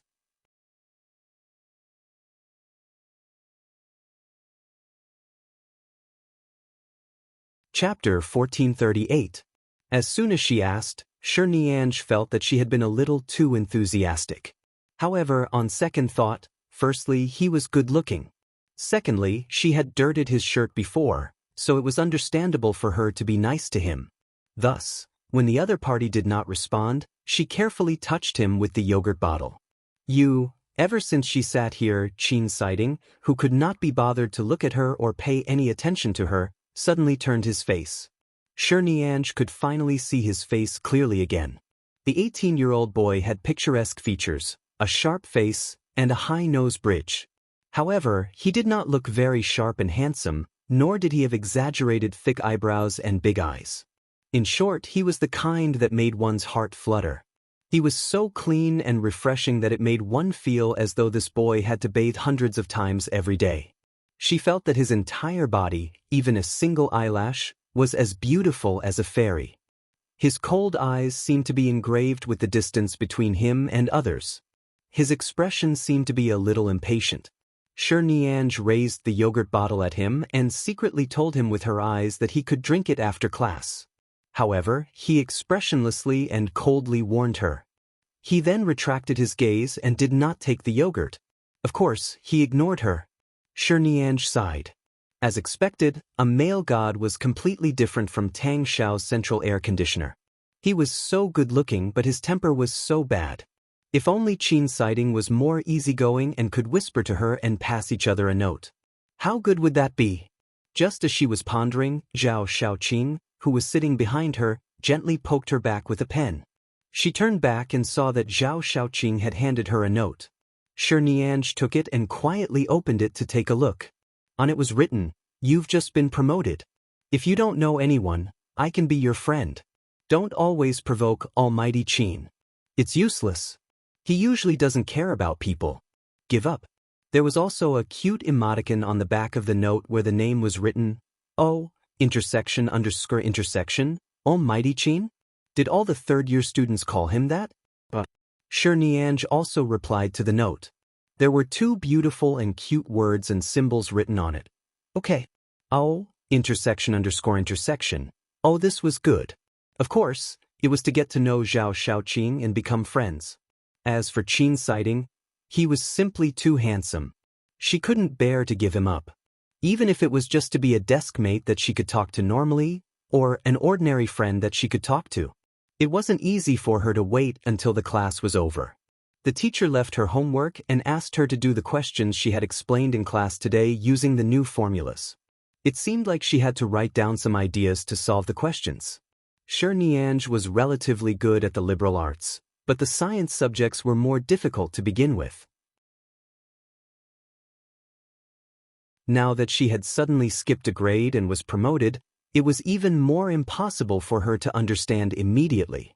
Taking advantage of the break, she slowly pushed the book in front of her desk mate, who was trying to solve a problem. She leaned over and whispered, I don't really understand this problem. After all, I'm only in the 2nd year of high school. Can you help me list out the formula to solve the problem? Sorry to trouble you. Qin sighting glanced at her empty book and did not even look at her. He wrote 23 next to her question. After that, he put away his pen and continued to write, ignoring her. Nianj retracted the book with a dumbfounded expression. She looked at the 2 handwritten numbers that were simple but beautiful. What did 23 mean? Even if she didn't understand, she knew that the teacher was asking for a formula and a solution, not to calculate a number like a primary school student. Furthermore, even if it was a number, the answer couldn't be 23. However, he was still a male god and a top student. He didn't pay much attention to her, so there must be a reason why he suddenly wrote these two numbers. Niange was too embarrassed to continue asking him. She was about to ask Zhao Xiaoqing or Hao Xiuxia when an idea suddenly flashed in her mind. She flipped through a few pages and finally stopped at page 23. This page should be the revision questions from last semester. Niange had never learned them, but looking at the formulas listed below, she could understand them. There were several formulas that were similar to the previous question. Did Qin sighting mean for her to find a solution to these similar questions? As expected of a male god. He taught people how to solve problems so quickly and effectively. He didn't need to waste words. Niange flipped the book back to the previous page. Looking at the two numbers on it, all sorts of pink bubbles kept popping up in her mind. It wasn't that he ignored her. At the very least, he would write numbers for her. He wasn't pretending to be cold like other boys. He was just too lazy to talk nonsense with unrelated people. For the first time in her life, she felt that the words 2 and 3 were so beautiful. The creator of the Arabic numerals was really amazing. When Niange spoke to Qin sighting again, it was already 3 days after they became deskmates. In the past 3 days, Niange had completely gotten used to Qin sighting's coldness and unwillingness to provoke him. Clearly, the students in this class didn't dare to provoke him easily. They didn't even dare to touch his desk. Niange felt that this was very good. At the very least, sitting in the area beside him, there weren't so many messy boys and girls coming to disturb her. Occasionally, Hao Xiuxia and Zhao Xiaoqing would talk to her. This peace and quiet was also very good. In the end, when Qin sighting suddenly spoke to her, Niange did not react for a long time. Qin sighting repeated himself before Niange looked at him in shock. "You were talking to me just now?" I said, "Stand up." The boy's clear and pleasant voice hid a hint of coldness and impatience, but he still repeated himself. "Oh." It was time for class to end. Niange quickly stood up. Then she saw him place a black shoulder bag on her seat. This bag looked like it should be his. Niange looked at him. Even without him saying anything, she could understand what he meant. Usually, no one sat in this seat, so his things were casually placed on the two seats.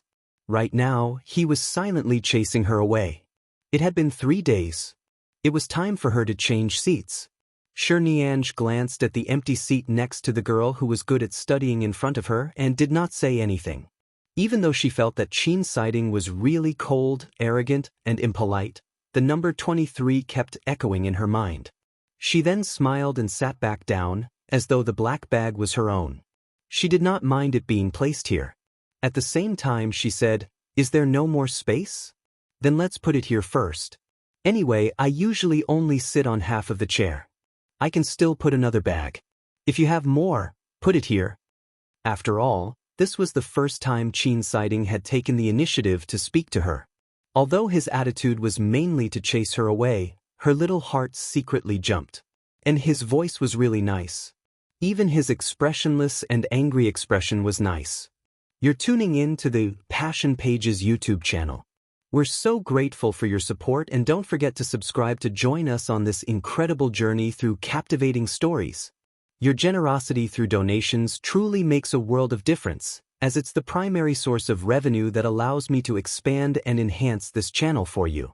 Thank you from the bottom of my heart for being a part of this adventure.